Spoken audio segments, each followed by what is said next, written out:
एक बैंक ने priority sector में एग्जैक्टली 40% की लैंडिंग कर दी, टारगेट कंप्लीट। फिर भी रिजर्व बैंक ऑफ इंडिया के असेसमेंट में बैंक फेल हो गया। कैसे?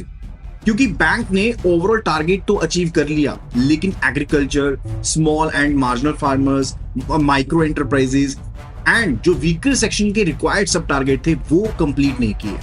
और यही प्रायोरिटी सेक्टर लैंडिंग का सबसे बड़ा ट्रैप है। तो ओवरऑल टारगेट कंप्लीट होने का मतलब ये नहीं है कि सब टारगेट कंप्लीट हो गया। इस कंप्लीट सीरीज में हम प्रायोरिटी सेक्टर लैंडिंग को 5 कनेक्टेड पार्ट्स में समझेंगे। पार्ट 1 में हम कैटेगरीज ANBC क्या होता है, CEO, BSC और बैंक वाइज टारगेट्स को कवर करेंगे। पार्ट 2 में agriculture, FPO, warehouse receipts, NCF और small and marginal farmers. Part 3 में MSME, export credit, education and housing. Part 4 में social infrastructure, renewable energy and other weaker section और district weightage को cover करेंगे। और finally part 5 में जो PSLCs हैं, ऑन लैंडिंग, शॉर्टफॉल, पेनल्टीज क्या होती हैं, कंप्लीट केस स्टडीज के साथ समझेंगे। तो हर पार्ट के एंड में एक अनरिजॉल्व्ड केस होगा जिसका आंसर नेक्स्ट वीडियो की बिगनिंग में आपको मिलेगा। तो आज से प्रायोरिटी सेक्टर लैंडिंग को परसेंटेज की लिस्ट की तरह नहीं, एक कनेक्टेड रेगुलेटरी सिस्टम की तरह समझिए। Chapter number 1, priority sector landing क्या है।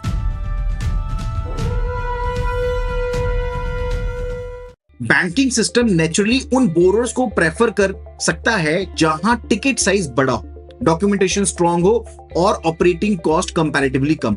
लेकिन agriculture, micro businesses, low income house hold, education, affordable housing और वीकर सेक्शन जैसे एरियाज में इंस्टीट्यूशनल क्रेडिट की रिक्वायरमेंट बहुत ज्यादा होती है। इसी गैप को एड्रेस करता है priority sector landing. Simple language में समझ लो, आरबीआई बैंक्स को डायरेक्ट करता है कि उनकी एलिजिबल लैंडिंग का एक प्रिस्क्राइब्ड परसेंटेज जो नेशनल इंपॉर्टेंस एंड जो फाइनेंशियली अनडिजर्व सेक्टर्स है वहां पर जाना चाहिए। लेकिन एक मिसकंसेप्शन आप अपने माइंड से रिमूव कर लीजिए। PSL चैरिटी नहीं होता है, PSL का मतलब फ्री लोन नहीं होता है, PSL का मतलब कंपल्सरी लोन सैंक्शन नहीं होता है, PSL का मतलब ऑटोमेटिक इंटरेस्ट कंसेशन नहीं है। बैंक बोरोर की रीपेमेंट कैपेसिटी असेस करेगा, अप्रेजल करेगा, प्रॉपर डॉक्यूमेंटेशन करता है as usual and use monitor करेगा। एप्लीकेबल जो इंटरेस्ट रेट है वो भी चार्ज किया जाएगा। प्रायोरिटी सेक्टर लैंडिंग सिर्फ रेगुलेटरी एंड क्लासिफिकेशन एंड जो लो क्रेडिट फ्लो ऑब्लिगेशंस है उनको डिटरमाइन करता है एंड उस गैप को फुलफिल करता है। Chapter number 2, total 8 priority sector lending categories है। प्रायोरिटी सेक्टर लैंडिंग में 8 कैटेगरीज हैं। कौन कौन सी? Agriculture, micro small medium enterprises, export credit, education, housing, social infrastructure, renewable energy and others. इनको याद रखिए। इसका निमोनिक मैं आपको बता देता हूं। आज मैं exactly basically exam easily handle sir revision over, ठीक है। आज main exam easily handle sir revision over, ये निमोनिक याद रख लो। ये ए से एग्रीकल्चर, मेन के M से MSME, एग्जाम के E से एक्सपोर्ट क्रेडिट और इजली से E से एजुकेशन, जो हैंडल है उसके H से हाउसिंग, सर से S social infrastructure, R is for renewable energy and O is for others. अब एक इंपॉर्टेंट पार्ट को समझो। वीकर सेक्शन का नाम आपको मेन कैटेगरीज के अंदर नहीं दिखेगा। क्यों? क्योंकि weaker sections separate 9th category नहीं है, ये एक ओवरलैपिंग सब टारगेट है। यानी कि weaker sections is covered in others category. Weaker sections जो है वो और कैटेगरीज में भी कवर होता है, ठीक है। तो उसको समझना जरूरी है। अब मेन प्रायोरिटी सेक्टर लैंडिंग की कैटेगरी क्या होगी? MSME। क्या वही लोन वीकर सेक्शन टारगेट में भी शामिल हो सकता है? यस, वो भी हो सकता है। यानी कि अगर माइक्रो एंटरप्राइज में लोन सैंक्शन कर रहे हो, क्या वो लोन वीकर सेक्शन में भी काउंट हो सकता है? यस, बिल्कुल हो सकता है। अगर एक लोन है तो उसकी एक ही main priority sector lending category हो सकती है, लेकिन सेम लोन रेलेवेंटली दूसरे कैटेगरीज के साथ ओवरलैप हो सकता है। चैप्टर नंबर 3, टारगेट का डिनोमिनेटर क्या है। अब मान लीजिए कोई ABC बैंक है एंड उसके मैनेजिंग डायरेक्टर ने कहा कि हमारा डिपॉजिट बेस 30,000 करोड़ का है और इसका 40% का PSL कर दो। तो क्या कैलकुलेशन सही होगी? No, that is not the calculation at all. Priority sector lending simply deposits का परसेंटेज का टारगेट कैलकुलेट नहीं करता।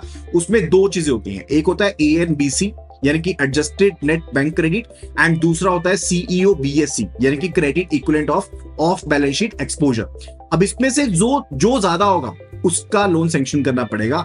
अब जो credit equivalent of balance sheet exposures है ना, उसमें guarantees, letter of credit, off balance sheet exposures, वो चीजें शामिल होती हैं। और एएनबीसी का सिंप्लीफाइड स्ट्रक्चर समझ लो, बैंक क्रेडिट जो होता है वो इंडिया का काउंट किया जाता है, जो एलिजिबल डिडक्शंस है, एडिशंस है, वो की जाती हैं, और अगर कोई शॉर्टफॉल हुआ, ठीक है, तो उसे आपको आरआईडीएफ में यानी कि रूरल इंफ्रास्ट्रक्चर डेवलपमेंट फंड में डालना पड़ेगा, राइट, दैट्स द केस। तो मेन चीज को याद रखो कि जो टारगेट कंप्यूट किया जाएगा वो एएनबीसी या फिर जो सीईओ बीएससी है, जो भी उसमें से हायर होगा, उसके अकॉर्डिंगली परसेंटेज के हिसाब से आप कैलकुलेट करोगे। मान लो एएनबीसी है किसी बैंक का 20,000 करोड़ और सीईओ बीएससी है 18,000 करोड़, टारगेट बेस जो होगा काउंट क्या होगा, डेट विल बी 20,000 करोड़। अब अगर सीईओ बीएससी ज्यादा होता, मानो 18,000 की जगह पर 22,000 होता, तो हम टारगेट बेस काउंट करते 22,000 करोड़ का। सिर्फ एएनबीसी देख करके हमने अमाउंट सेलेक्ट नहीं करना होता है, right, whichever is higher जो है वो ध्यान में जरूर रखना है। चैप्टर 4 डोमेस्टिक कमर्शियल बैंक्स का टारगेट क्या है। जो डोमेस्टिक कमर्शियल बैंक है जिसमें आरआरबीज यानी कि regional rural bank, small finance bank शामिल नहीं होते हैं, इनका ओवरऑल टारगेट है 40% ऑफ द एएनबीसी और CEO BSC whichever is higher, ठीक है। तो एग्रीकल्चर का टारगेट इनका 18% है, और एग्रीकल्चर के अंदर जो नॉन कॉर्पोरेट फार्मर्स का टारगेट है, एनसीएफ का टारगेट है, वो 14% है। तो ओवरऑल टारगेट जो आपके डोमेस्टिक कमर्शियल बैंक्स हैं, ठीक है, उनका 40% है, लेकिन एग्रीकल्चर का सब टारगेट 18% का है, और एग्रीकल्चर के अंदर भी 14% का टारगेट दिया गया for the non corporate farmers. और इस एनसीएफ के अंदर भी स्मॉल एंड मार्जिनल फार्मर्स का टारगेट है, दैट इज 10, और माइक्रो एंटरप्राइज के लिए जो टारगेट है दैट इज 7.5%, वीकर सेक्शन के लिए टारगेट है 12%। तो सिंपल से याद रखो 40, 18, 14, 10, 7.5, 12, यानी कि 40 ओवरऑल टारगेट, 18 एग्रीकल्चर का, 14 एनसीएफ का, 10 जो आपके मार्जिनल एंड स्मॉल फार्मर्स है, 7.5 micro enterprises, and 12 is related to the weaker section. लेकिन इस परसेंटेज को ऐड नहीं करना होता। जो एग्रीकल्चर का 18% है वो 40% के अंदर है, एनसीएफ का 14% एग्रीकल्चर के 18% के अंदर है, जो स्मॉल मार्जिनल फार्मर को 10% दे रहे हो वो एनसीएफ के 14% के अंदर है, ठीक है। वीकर सेक्शन ओवरलैपिंग टारगेट है, ठीक है, तो इस चीज को आपने ध्यान में रखना है। और वीकर सेक्शन का जो आपको प्रॉपर ध्यान रखना पड़ेगा कि कहां पर ओवरलैप कर रहा है, राइट। फर्दर चैप्टर नंबर 5 जो न्यूमेरिकल आते हैं, एक्सवाइजेड बैंक का एप्लीकेबल बेस है मान लो 20,000 करोड़ का, ओवरऑल टारगेट कितना बन जाएगा। अगर मान लो वो एक डोमेस्टिक कमर्शियल बैंक है तो ओवरऑल टारगेट क्या होगा, it will be 40% of 20,000 crore, यानी कि 8,000 करोड़ का। अब 8,000 करोड़ में, ठीक है, आपने 8,000 करोड़ का 18% कैलकुलेट नहीं करना, you have to calculate the 18% of the 20,000 crore, वो आपका एग्रीकल्चर का टारगेट है, यानी कि 3600 करोड़ रुपीस जो है वो आपका एग्रीकल्चर का टारगेट है। और एनसीएफ जो है वो भी 14% है 20,000 करोड़ का, यानी कि इस 3600 करोड़ में से जो 2800 करोड़ है वो आपने एनसीएफ को, नॉन कॉर्पोरेट फार्मर्स को देना है, और उसी 3600 करोड़ का यानी कि 2800 करोड़ जो हमने एनसीएफ का काउंट किया उसमें से 2000 करोड़ जाएगा एसएमएफ की तरफ, राइट। सो इस वे से आप टारगेट्स को देखते हो। क्लियर है चीज। बाद है chapter 6 that's related to the foreign banks. अब फॉरेन बैंक के ब्रांचेस काउंट को इग्नोर नहीं कर सकते, दैट मैटर्स अ लॉट। यानी कि अगर कोई फॉरेन बैंक की ब्रांचेस इंडिया में 20 या उससे ज्यादा है तो फिर उनके overall target domestic commercial bank के साथ मैच करेंगे, यानी कि ओवरऑल टारगेट उनके लिए भी 40%, एग्रीकल्चर का 18%, एनसीएफ का 14% एंड एसएमएफ का 10%, 7.5 रहेगा माइक्रो एंटरप्राइज का, और वीकर सेक्शन का 12% रहेगा। Getting it. और जहां पर फॉरेन बैंक की ब्रांचेस 20 से कम है वहां पर ओवरऑल टारगेट 40% का है, लेकिन 40% में से नहीं, बेसिकली 40% ओवरऑल का जो 40% है उसी तरह से ओवरऑल का जो 32% रहेगा वो एक्सपोर्ट क्रेडिट को हो सकता है, एंड बाकी का जो 8% है वो आप मिलजुला करके किसी भी प्रायोरिटी सेक्टर लेंडिंग कैटेगरी में कर सकते हो। तो उनके लिए यानी कि वो फॉरेन बैंक्स जिनकी ब्रांचेस 20 से कम है उनके लिए सब टारगेट्स नहीं है for the agriculture, micro enterprise, वो सब टारगेट्स उनके लिए एग्जिस्ट नहीं करते हैं। अब बात आती है चैप्टर नंबर 7 जो कि है आरआरबी से रिलेटेड, यानी कि रीजनल रूरल बैंक से रिलेटेड। अब आरआरबी का जो ओवरऑल टारगेट परसेंटेज है प्रायोरिटी सेक्टर लेंडिंग का, दैट इज 75%। ठीक है, वो कितना है 75%, बाकी के लिए कितना था 40% था। जो डोमेस्टिक कमर्शियल बैंक थे, लेकिन आरआरबी के लिए कितना है, 75% है। और एग्रीकल्चर का इसमें भी जो सब टारगेट है वो 18% ही है, एनसीएफ का 14% ही है, एसएमएफ का 10% ही है, माइक्रो एंटरप्राइज का 7.5% है, लेकिन वीकर सेक्शन का जो इनका टारगेट है वो 12% नहीं, वो 15% है रीजनल रूरल बैंक के लिए। डोमेस्टिक कमर्शियल बैंक के लिए 12% था, लेकिन आरआरबीज के लिए 15% है।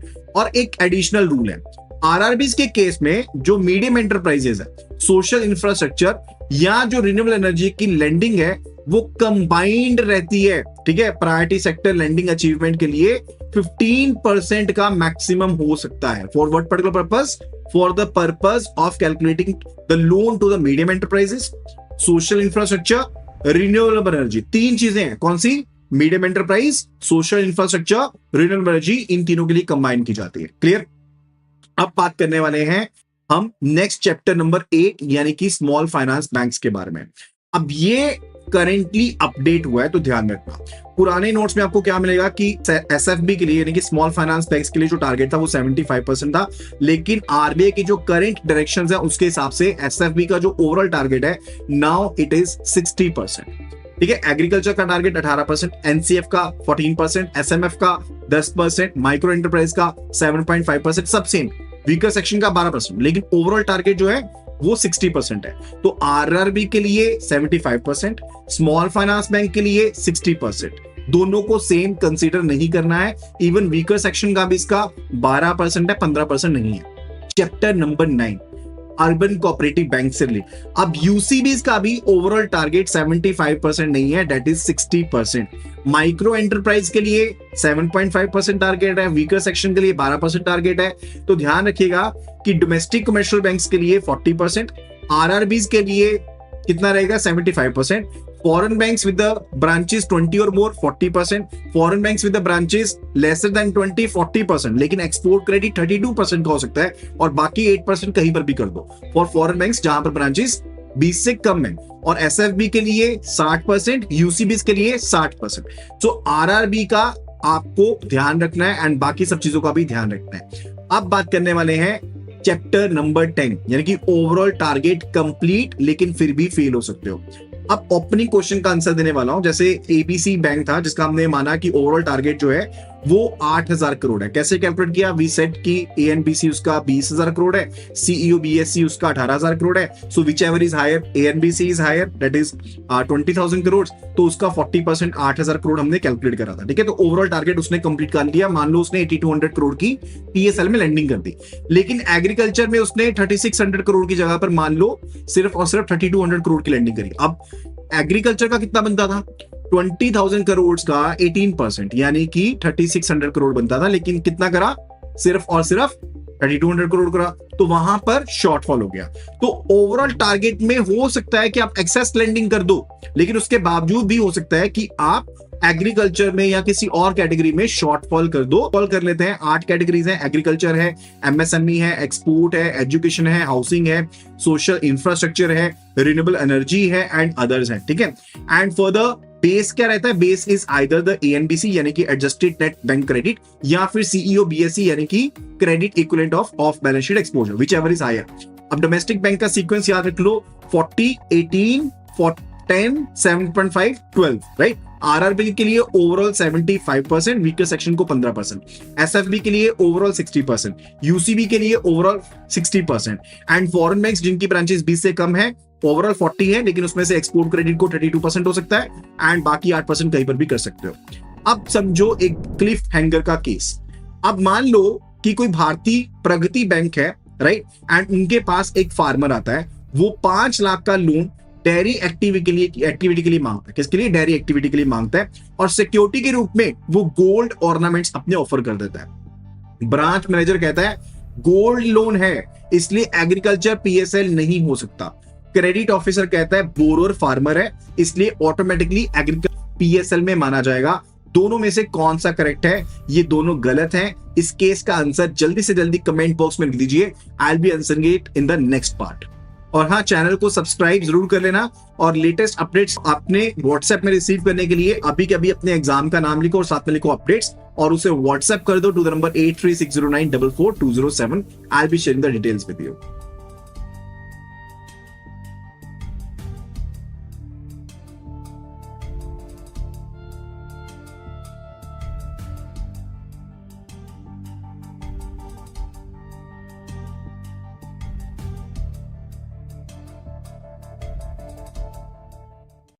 सो पार्ट 1 के एंड में हमने पढ़ा कि भारत प्रगति बैंक के पास डेयरी एक्टिविटी के लिए 5 लाख का लोन केस आया था। कोलेटरल थी गोल्ड, और ब्रांच मैनेजर ने कहा कि गोल्ड पीएसएल नहीं हो सकता। क्रेडिट ऑफिसर ने बोला था कि बोरोअर फार्मर है तो ऑटोमेटिकली एग्रीकल्चर पीएसएल होगा। तो करेक्ट आंसर है थे दोनों स्टेटमेंट्स इनकम्प्लीट है। देखो, priority sector lending classification collateral से डिटरमाइन नहीं होती, पीएसएल क्लासिफिकेशन बेनिफिशियरी और एक्टिविटी से डिटरमाइन होती है। अगर लोन जेन्युइनली डेयरी एक्टिविटी के लिए असेस्ड, सैंक्शन्ड और यूज्ड हुआ है तो गोल्ड कोलेटरल होने से लोन ऑटोमेटिकली इनएलिजिबल नहीं होगा, लेकिन बोरोअर फार्मर है इसलिए उसका हर लोन एग्रीकल्चर नहीं बनेगा। अगर वही फार्मर गोल्ड लोन डॉटर की मैरिज के लिए लेता है तो वो एग्रीकल्चर पीएसएल काउंट नहीं होगा। तो मास्टर रूल है purpose plus beneficiary decide PSL and not the level of the collateral. So banks को असेस करना पड़ेगा कि एक्चुअल एग्रीकल्चरल जो रिक्वायरमेंट है एंड मॉनिटर करना पड़ेगा कि उसका एंड यूज कैसे हुआ है। गोल्ड सिक्योरिटी सिर्फ ये डिसाइड करेगी कि ये पीएसएल में जाएगा या नहीं जाएगा। तो chapter number 1 for today it's related to agriculture की 3 डिवीजन। एग्रीकल्चर पीएसएल को 3 ब्रॉड कैटेगरी में डिवाइड किया गया है। पहला है फार्म क्रेडिट, दूसरा एग्रीकल्चर इंफ्रास्ट्रक्चर, तीसरा एंसिलरी एक्टिविटीज। फार्म क्रेडिट का फोकस एक्चुअल फार्मिंग और अलाइड एक्टिविटी बोरोअर पर है। एग्रीकल्चर इंफ्रास्ट्रक्चर का फोकस स्टोरेज, इंफ्रास्ट्रक्चर और एग्रीकल्चरल इकोसिस्टम पर है। एंसिलरी एक्टिविटीज का focus supporting services, food processing और जो रिलेटेड एलिजिबल एक्टिविटीज है उनके ऊपर है। चैप्टर 2 इंडिविजुअल फार्मर्स को फार्म क्रेडिट। इंडिविजुअल फार्मर्स और जो एलिजिबल इंडिविजुअल फार्मर स्ट्रक्चर्स हैं उनको अगर लोन दिया आपने क्रॉप कल्टीवेशन के लिए या फिर ट्रेडिशनल प्लांटेशन के लिए, नॉन ट्रेडिशनल प्लांटेशन के लिए, हॉर्टिकल्चर के लिए, एग्रीकल्चरल इंप्लीमेंट्स के लिए, ट्रैक्टर या एलिजिबल मशीनरी के लिए, या डेयरी के लिए, पोल्ट्री के लिए, फिशरीज के लिए, animal husbandry, bee keeping, sericulture, agriculture development, pre harvest operations, post harvesting operations relating to the own produce, spraying के लिए, हार्वेस्टिंग, ग्रेडिंग, ट्रांसपोर्टेशन के लिए, किसान क्रेडिट कार्ड, या फिर डिस्ट्रेस्ड फार्मर्स को लोन दे दिया नॉन इंस्टीट्यूशनल डेब्ट से बचाने के लिए, स्मॉल मार्जिनल फार्मर्स के लिए लोन दे दिया एग्रीकल्चर लैंड परचेज करने के लिए, stand loan solar agriculture pump लगा दिया, ग्रिड कनेक्टेड पंप लगा दिया, उसका सोलराइजेशन कर दी, फार्मर ओन्ड बैरन या फिर जो फेलो लैंड है उसके लिए एलिजिबल सोलर पावर प्लांट लगा दिया। तो यहां 2 इंपॉर्टेंट चीजें हैं। ओन प्रोड्यूस, अगर फार्मर अपना प्रोड्यूस हार्वेस्ट, ग्रेड या ट्रांसपोर्ट करता है तो वो एलिजिबल है फार्म क्रेडिट के लिए। कोई जनरल ट्रांसपोर्टर मल्टीपल बिजनेसेस की मटेरियल कैरी करता है तो ऑटोमेटिकली वो फार्म क्रेडिट में नहीं जाएगा। Chapter 3 agricultural gold loan trap. तो 3 केसेस कंपेयर कीजिए। केस 1, फार्मर को डेयरी एनिमल्स परचेज करने के लिए लोन चाहिए, कोलेटरल गोल्ड दिया तो एक्टिविटी एलिजिबल है, एंड यूज वेरीफाई किया जाएगा, रिजल्ट एग्रीकल्चरल पीएसएल हो सकता है। केस 2, फार्मर को वेडिंग एक्सपेंसेस के लिए गोल्ड लोन दिया तो वो एग्रीकल्चरल पीएसएल काउंट नहीं होगा। केस 3, बैंक ने सिर्फ गोल्ड वैल्यूएशन देखी, scale of finance, activity cost, land क्या थी, लाइव स्टॉक कितना चाहिए था यानी कि कितने उसके पास काउ बफेलोज थी, या एंड यूज नहीं असेस किया तो लोन को डेयरी का लेबल दे दिया तो क्लासिफिकेशन जो होगी वो वल्नरेबल होगी, सही नहीं है। एग्रीकल्चरल एक्टिविटी का एविडेंस भी होना चाहिए। तो डॉक्यूमेंटेशन में आपको लोकेशन, क्रॉप कौन सी है, activity, scale of finance, field inspection और एंड यूज की मॉनिटरिंग जैसे एलिमेंट्स जो है वो देखने पड़ते हैं। एग्रीकल्चर लोन जो 2 लाख तक का दिया गया है उस केस में बैंक्स कोलेटरल सिक्योरिटी एंड जो मार्जिन रिक्वायरमेंट्स है उनको वेव ऑफ कर सकता है। Chapter number 4 warehouse receipts finance to individual farmers. तो फार्मर्स अपना प्रोड्यूस इमीडिएटली सेल नहीं करना चाहता, मार्केट प्राइस मान लो कम है, तो वो प्रोड्यूस ऑथराइज्ड वेयर हाउस में स्टोर कर सकता है और रिसीट के अगेंस्ट बैंक से लोन भी ले सकता है। तो प्रायोरिटी सेक्टर लेंडिंग एलिजिबिलिटी के लिए मैक्सिमम पीरियड जो वेयर हाउस में जा सकता है 12 महीने का है। इन केस अगर नेगोशिएबल वेयर हाउस रिसीट है जिसको हम एनडब्ल्यूआर कहते हैं या फिर electronic negotiable warehouse receipt यानी कि ईएनडब्ल्यूआर है, तो उसके अगेंस्ट लिमिट जो लोन दिया जा सकता है जो पीएसएल में शामिल होगा दैट इज 90 लाख। और इसके अलावा अगर कोई वेयर हाउस रिसीट है तो उसके अगेंस्ट 60 लाख तक का जो लोन है वो एलिजिबल रहेगा। निमोनिक याद रखना, इलेक्ट्रॉनिक या नेगोशिएबल 90, अदर्स के लिए 60। अब एक केस समझो, फार्मर को ईएनडब्ल्यूआर के अगेंस्ट 80 लाख का लोन दिया फॉर 10 मंथ्स, तो एलिजिबल लिमिट के अंदर है। तो सेम 80 लाख रुपीस अगर ऑर्डिनरी वेयर हाउस रिसीट के अगेंस्ट लोन दिया तो उसमें से सिर्फ और सिर्फ 60 लाख का लोन पीएसएल में शामिल होगा। और सेम केस में अगर 50 लाख का लोन दिया फॉर 15 मंथ्स तो अमाउंट लिमिट के अंदर है, लेकिन जो पीरियड है वो 12 महीने से बाहर है, तो एलिजिबिलिटी कंडीशन ही फेल हो गई। सो अमाउंट एंड पीरियड दोनों चेक करना पड़ता है। Chapter number 5 corporate farmers, FPOs and FPCs. देखो, इंडिविजुअल फार्मर्स की जो लिमिट्स हैं उनको हमने कॉर्पोरेट फार्मर्स या फिर जो फार्मर प्रोड्यूस ऑर्गेनाइजेशंस हैं उनके ऊपर अप्लाई नहीं करना है। कॉर्पोरेट फार्मर्स हो गए, एफपीओस हो गई या फिर फार्मर प्रोड्यूस कंपनीज हो गई, एलिजिबल पार्टनरशिप फर्म्स हो गई या फिर जो कोऑपरेटिव्स ऑफ फार्मर्स हैं उनके लिए प्रिस्क्राइब्ड स्ट्रक्चर अलग है। Crop loans, allied activities, machinery या अपनी खुद की प्रोड्यूस के प्री या पोस्ट हार्वेस्टिंग एक्टिविटीज के लिए एग्रीगेट लिमिट जो है वो ₹4 करोड़ पर बोरोइंग एंटिटी है। एग्रीकल्चर प्रोड्यूस को प्लेज करने के अगेंस्ट जो लोन मिल सकता है एनडब्ल्यूआर के अगेंस्ट या ईएनडब्ल्यूआर के अगेंस्ट, तो वो भी 4 करोड़ तक का लोन मिल सकता है। अदर वेयरहाउस रिसीट के लिए 2.5 करोड़ तक का लोन मिल सकता है। पीरियड भी यहां पर 12 महीने का ही मैक्सिमम रखा गया जैसे इंडिविजुअल के केस में था, लेकिन लिमिट अलग है। एफपीओ या एफपीसी अंडरटेकिंग जो फार्मिंग करते हैं, जहां पर एश्योर्ड मार्केटिंग की जाती है, तो वहां पर 10 करोड़ रुपीस तक का जो लोन दिया जाएगा पर बोरोइंग एंटिटी, उसको पीएसएल में शामिल किया जा सकता है। एंड मेंबर्स के प्रोड्यूस को डायरेक्टली परचेज करने के लिए भी 10 करोड़ तक का जो लोन है उसे पीएसएल में शामिल किया जा सकता है अगर आप फार्मर प्रोड्यूसिंग एंटिटी को देते हैं। एग्जांपल के लिए समझो, ग्रीन फील्ड्स एफपीओ को मेंबर्स का प्रोड्यूस परचेज करने के लिए 8 करोड़ तक का लोन दिया, तो एलिजिबल लिमिट के अंदर है। अगर 12 करोड़ का लोन देते तो सीलिंग 10 करोड़ को एक्सीड कर जाती, राइट? तो इस चीज को ध्यान में रखें। Chapter number 6, agriculture infrastructure. Agriculture सिर्फ सीड या फिर क्रॉप लोन नहीं है। एग्रीकल्चर इंफ्रास्ट्रक्चर में एलिजिबल प्रोजेक्ट्स में warehouses, storage facilities, silos या कोल्ड स्टोरेज चेन बनानी है, मार्केट यार्ड हो गए या सोयल कंजर्वेशन हो गया, वाटरशेड डेवलपमेंट हो गया, प्लांट टिश्यू लेबोरेटरीज हो गई, इन सबके लिए भी लोन दिया जा सकता है। एंड लिमिट जो है एग्रीगेट सैंक्शन की वो 100 करोड़ रुपीस पर बोरर हो सकती है from the entire banking system. पर बैंक में बैंकिंग सिस्टम का एग्रीगेट लिमिट रखा गया है। सपोज एक्स कंपनी को बैंक ए ने 60 करोड़ का एग्रीकल्चर इंफ्रास्ट्रक्चर लोन सैंक्शन कर दिया, बैंक बी ने 35 करोड़ का सैंक्शन कर दिया लोन, तो टोटल हो गया 95 करोड़, तो लिमिट के अंडर है। अगर बैंक सी ने एडिशनल 10 करोड़ का सैंक्शन कर दिया तो एग्रीगेट 105 करोड़ हो जाएगा। थ्रेशोल्ड सिर्फ और सिर्फ 5 करोड़ का ही एंड वाले का शामिल होगा। 5 करोड़ जो बाकी रह गया बैंक सी का, वो इन एलिजिबल माना जाएगा। सो आरबीआई क्लैरिफिकेशन के अकॉर्डिंग जो एग्रीगेट एक्सपोजर है वो 100 करोड़ क्रॉस होने पर जो पूरा का पूरा relevant exposure priority sector lending का एक्सपोजर था वो क्लासिफिकेशन से लॉस हो सकता है, यानी कि उसको क्लासिफाई नहीं किया जाएगा पीएसएल के तहत। इसलिए बोरोर डिक्लेरेशन या इंटर बैंक कंफर्मेशन काफी इंपॉर्टेंट है। चैप्टर 7, एंसिलरी एक्टिविटीज में जो एग्रीकल्चर सपोर्ट सर्विसेज हैं वो सब कवर होती हैं। एग्रीकल्चर एंड अलाइड सर्विस जो स्टार्टअप्स हैं उनको अगर 50 करोड़ तक का लोन दिया आपने, ठीक है, वो शामिल होंगे। फूड एग्रो प्रोसेसिंग के लिए अगर आप एग्रीगेट सैंक्शन लिमिट देते हो 100 करोड़ रुपए तक की, वो भी शामिल हो सकती है, यानी कि फूड एंड एग्रो प्रोसेसिंग के लिए 100 करोड़ की लिमिट और स्टार्टअप्स के लिए 50 करोड़ की लिमिट। एंड फूड प्रोसेसिंग का मीनिंग सिर्फ फैक्ट्री में पैकेज फूड बनाना नहीं होता। एलिजिबल प्रिस्क्राइब्ड एक्टिविटीज में processing, packaging, cold chain support, storage या फिर स्पेशलाइज्ड ट्रांसपोर्टेशन, वो सब चीजें इसमें शामिल होती है, लेकिन पर्पस एक्सक्लूसिवली या क्लियरली लिंक्ड होना चाहिए। एग्जांपल के तौर पर company basically refrigerated truck purchase करती है जो एक्सक्लूसिवली प्रोसेस्ड मिल्क या फिर जो फ्रोजन फूड ट्रांसपोर्ट करेंगे, राइट?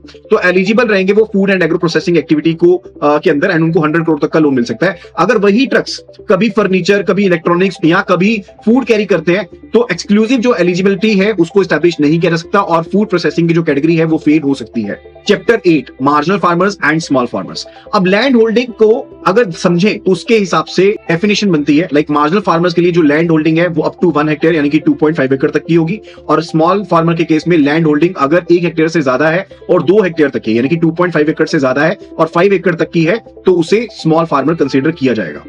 अगर एग्जैक्टली 1 हेक्टेयर है यानी कि 2.5 एकड़ है तो मार्जिनल फार्मर, एग्जैक्टली 2 हेक्टेयर है यानी कि 5 एकड़ है तो स्मॉल फार्मर। अगर 2.0 हेक्टेयर भी हुआ तो ना उसे स्मॉल फार्मर माना जाएगा ना मार्जिनल फार्मर माना जाएगा as per the land holding criterium. And SMF classification में जो लैंडलेस एग्रीकल्चरल लेबरर्स हैं, टेनेंट फार्मर्स हैं, ऑरल लेसीज हैं, शेयर क्रॉपर्स हैं, एलिजिबल एसएचजीज हैं, जेएलजीज हैं, राइट, जो इंडिविजुअल पर्टिकुलर पर्संस हैं जो उनमें जुड़े हुए हैं, उनको भी स्मॉल मार्जिनल फार्मर में कवर किया जा सकता है। जो इंडिविजुअल्स सिर्फ और सिर्फ अलाइड एक्टिविटीज में लगे हैं, चाहे उनके पास कोई लैंड होल्डिंग नहीं भी है और जहां पर लोन 2.5 लाख रुपीस तक का दिया गया है, उनको भी एसएमएफ में शामिल किया जा सकता है। And even in the case of the farmer produce organization, farmer produce companies या जो एलिजिबल कोऑपरेटिव्स ऑफ फार्मर्स है जहां पर एसएमएफ होल्डिंग का शेयर कम से कम 75% का, यानी कि जो उनके मेंबर्स हैं उनका शेयर होल्डिंग पैटर्न 75% कम से कम एसएमएफ से मेल खाता है, उनको भी स्मॉल मार्जिनल फार्मर की कैटेगरी में शामिल किया जा सकता है अगर उनको लोन दिया गया। मान लो कि किसी फार्मर प्रोड्यूस ऑर्गेनाइजेशन में 100 फार्मर मेंबर्स हैं और 74 मेंबर्स एसएमएफ में हैं, तो कंडीशन 75% की है वो खत्म हो जाएगी, तो आप उसको शामिल नहीं कर सकते। लेकिन हाँ, 100 में से अगर मान लो 75 या 75 से ज्यादा फार्मर्स एसएमएफ क्राइटेरियन को बिलोंग करते हैं और उस एफपीओ को लोन दिया जाता है तो उसे प्रायोरिटी सेक्टर लेंडिंग में एसएमएफ कैटेगरी में शामिल किया जा सकता है। Chapter 9, non corporate farmers. NCF का मतलब है नॉन कॉर्पोरेट फार्मर्स, यानी कि जो इंडिविजुअल फार्मर्स हैं, फार्मर प्रोप्राइटरशिप फर्म्स हैं या जो eligible SHG, JLG individual farmers हैं, एनसीएफ फ्रेमवर्क में आ सकते हैं। तो रिलेशनशिप को समझिए। हर कोई एलिजिबल एसएमएफ जो होगा वो एनसीएफ के अंदर होता है, लेकिन हर कोई एनसीएफ एसएमएफ नहीं हो सकता। एग्जांपल के तौर पर इंडिविजुअल फार्मर है, लैंड होल्डिंग 1.5 हेक्टेयर है, तो वो एनसीएफ माना जाएगा, यानी कि नॉन कॉर्पोरेट फार्मर होगा। वो स्मॉल फार्मर की कैटेगरी में भी है, बिल्कुल सही है। इंडिविजुअल फार्मर है जिसकी लैंड होल्डिंग 4 हेक्टेयर है, तो वो नॉन कॉर्पोरेट फार्मर तो है, लेकिन वो एसएमएफ नहीं है, क्योंकि उसने लैंड होल्डिंग का क्राइटेरियन जो था स्मॉल मार्जिनल फार्मर का, उसको एक्सीड कर दिया। इसी स्ट्रक्चर के कारण एग्रीकल्चर का जो टारगेट है ओवरऑल वो 18% होता है, और उसके अंदर एनसीएफ का टारगेट 14% है, और उसके अंदर जो स्मॉल मार्जिनल फार्मर का टारगेट है वो 10% है। Chapter number 10 agriculture target case. अब भारत प्रगति बैंक का एप्लीकेशन बेस हमने समझा कि वो 20,000 करोड़ का है, एग्रीकल्चर का टारगेट 3600 करोड़ का हो गया, एनसीएफ का टारगेट 2800 करोड़ का हो गया, एसएमएफ का टारगेट 2000 करोड़ का हो गया। बैंक का जो पोर्टफोलियो है उसमें corporate farming and agriculture infrastructure 1400 crore है, individual non SMF farmers 900 crore के हैं, एसएमएफ लोन जो दिए गए वो 1500 करोड़ के हैं, टोटल एग्रीकल्टी 800 करोड़ का है। एग्रीकल्चर टारगेट कंप्लीट हो गया। एनसीएफ जो है that is 900 crore plus 1500 crore वो 2400 करोड़ हो गया। रिक्वायर्ड कितना था 2800 करोड़, तो आपका एनसीएफ अभी कंप्लीट नहीं हुआ है, दैट इज शॉर्ट बाय 400 करोड़। एसएमएफ का टारगेट बेसिकली जो आपने पूरा किया वो 1500 करोड़ पूरा किया, लेकिन टारगेट था 2000 करोड़ का, यानी कि एसएमएफ भी आपका शॉर्ट है, राइट। तो अगेन ये प्रूफ है कि एग्रीकल्चर टारगेट ओवरऑल कंप्लीट होने का मतलब ये नहीं है कि आपका एनसीएफ एंड एसएमएफ का टारगेट ऑटोमेटिकली कंप्लीट हो जाएगा। अब फटाफट से करते हैं revision. Individual farmer warehouse finance अगर नेगोशिएबल वेयर हाउस रिसीट या फिर electronically negotiable warehouse receipt है तो 90 लाख की लिमिट है, अगर अदरवाइज कोई और रिसीट है तो 60 लाख की लिमिट है। मैक्सिमम पीरियड 12 महीने का होगा। कॉर्पोरेट एफपीओ फार्म एक्टिविटीज के लिए लोन जो दिया जा सकता है पर एंटिटी 4 करोड़ का। कॉर्पोरेट एफपीओ को जो एनडब्ल्यूआर या ईएनडब्ल्यूआर के लिए लोन दिया जाएगा that is 4 crore.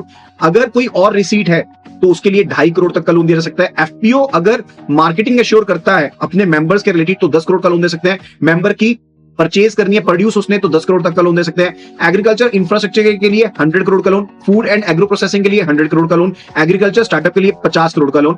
Marginal farmers को काउंट किया जाता है अगर उनकी land holding up to 1 hectare यानी कि 2.5 एकड़ तक की है। अगर 1 हेक्टेयर से ज्यादा है और 2 हेक्टेयर तक की लैंड होल्डिंग है तो उसे स्मॉल फार्मर कहते हैं। अगर अलाइड एक्टिविटी इंडिविजुअल भी है और चाहे उसका लैंड क्राइटेरिया नहीं भी फुलफिल हो रहा और उसको 2.5 लाख तक का लोन देते हैं वो भी प्रायोरिटी सेक्टर लैंडिंग एग्रीकल्चर में काउंट होगा। और एसएमएफ का जो शेयर है that is eligible for the counting under the SMF even if अगर एफपीओ एफपीसी की शेयर होल्डिंग 75% कम से कम है। अब एक केस समझो लास्ट में। नेक्स्ट मॉर्निंग क्या हुआ कि भारत प्रगति बैंक उसमें एक केस आता है किसी मीरा एंटरप्राइज के नाम से एंड उन्होंने इन्वेस्टमेंट करनी है मशीनरी में 2 करोड़ की। उनका एनुअल टर्नओवर 9 करोड़ का है। लोन उन्होंने रिक्वेस्ट किया है 18 लाख रुपीस का। पर्पस क्या है कि उन्होंने उनका गारमेंट मैन्युफैक्चरिंग बिजनेस है। ब्रांच मैनेजर कहता है कि 18 लाख का लोन है, माइक्रो एंटरप्राइज होगा। और एमएसएमई ऑफिसर कहता है लोन अमाउंट से एमएसएमई क्लासिफिकेशन डिसाइड नहीं होती है। क्रेडिट हेड कहता है लोन 20 लाख से कम है, बैंक कोलेटरल ले ही नहीं सकता। इन 3 स्टेटमेंट्स में से कौन सी स्टेटमेंट करेक्ट है? और 1 अप्रैल 2026 से कोलेटरल फ्री लेंडिंग में क्या मेजर अपडेट हुआ है, पार्ट 3 में एग्जैक्टली हम इस पर्टिकुलर केस को समझेंगे। अगली वीडियो को देखने के लिए अभी के अभी सब्सक्राइब कर लें एंड मेक श्योर कि अगर वीडियो पसंद आई रहे तो वीडियो को लाइक जरूर करें, वीडियो को शेयर जरूर करें। और अगर पिछली वीडियो का लिंक चाहिए that is available in the description below.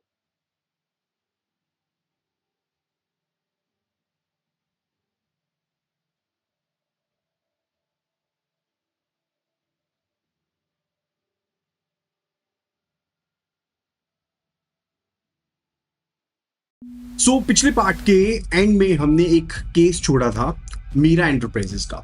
Machine investment था 2 करोड़ का, एनुअल टर्नओवर था 9 करोड़, लोन रिक्वायरमेंट थी 18 लाख। अब सवाल था क्या सिर्फ इसलिए कि लोन 18 लाख का है यूनिट को माइक्रो एंटरप्राइज माना जाएगा? नहीं, बिल्कुल नहीं। एमएसएमई क्लासिफिकेशन लोन अमाउंट से डिसाइड नहीं होती, ये डिसाइड होती है इन्वेस्टमेंट और टर्नओवर से। और मीरा एंटरप्राइजेस के केस में इन्वेस्टमेंट ₹2 करोड़ का है जो 2.4 करोड़ की माइक्रो लिमिट के अंदर है।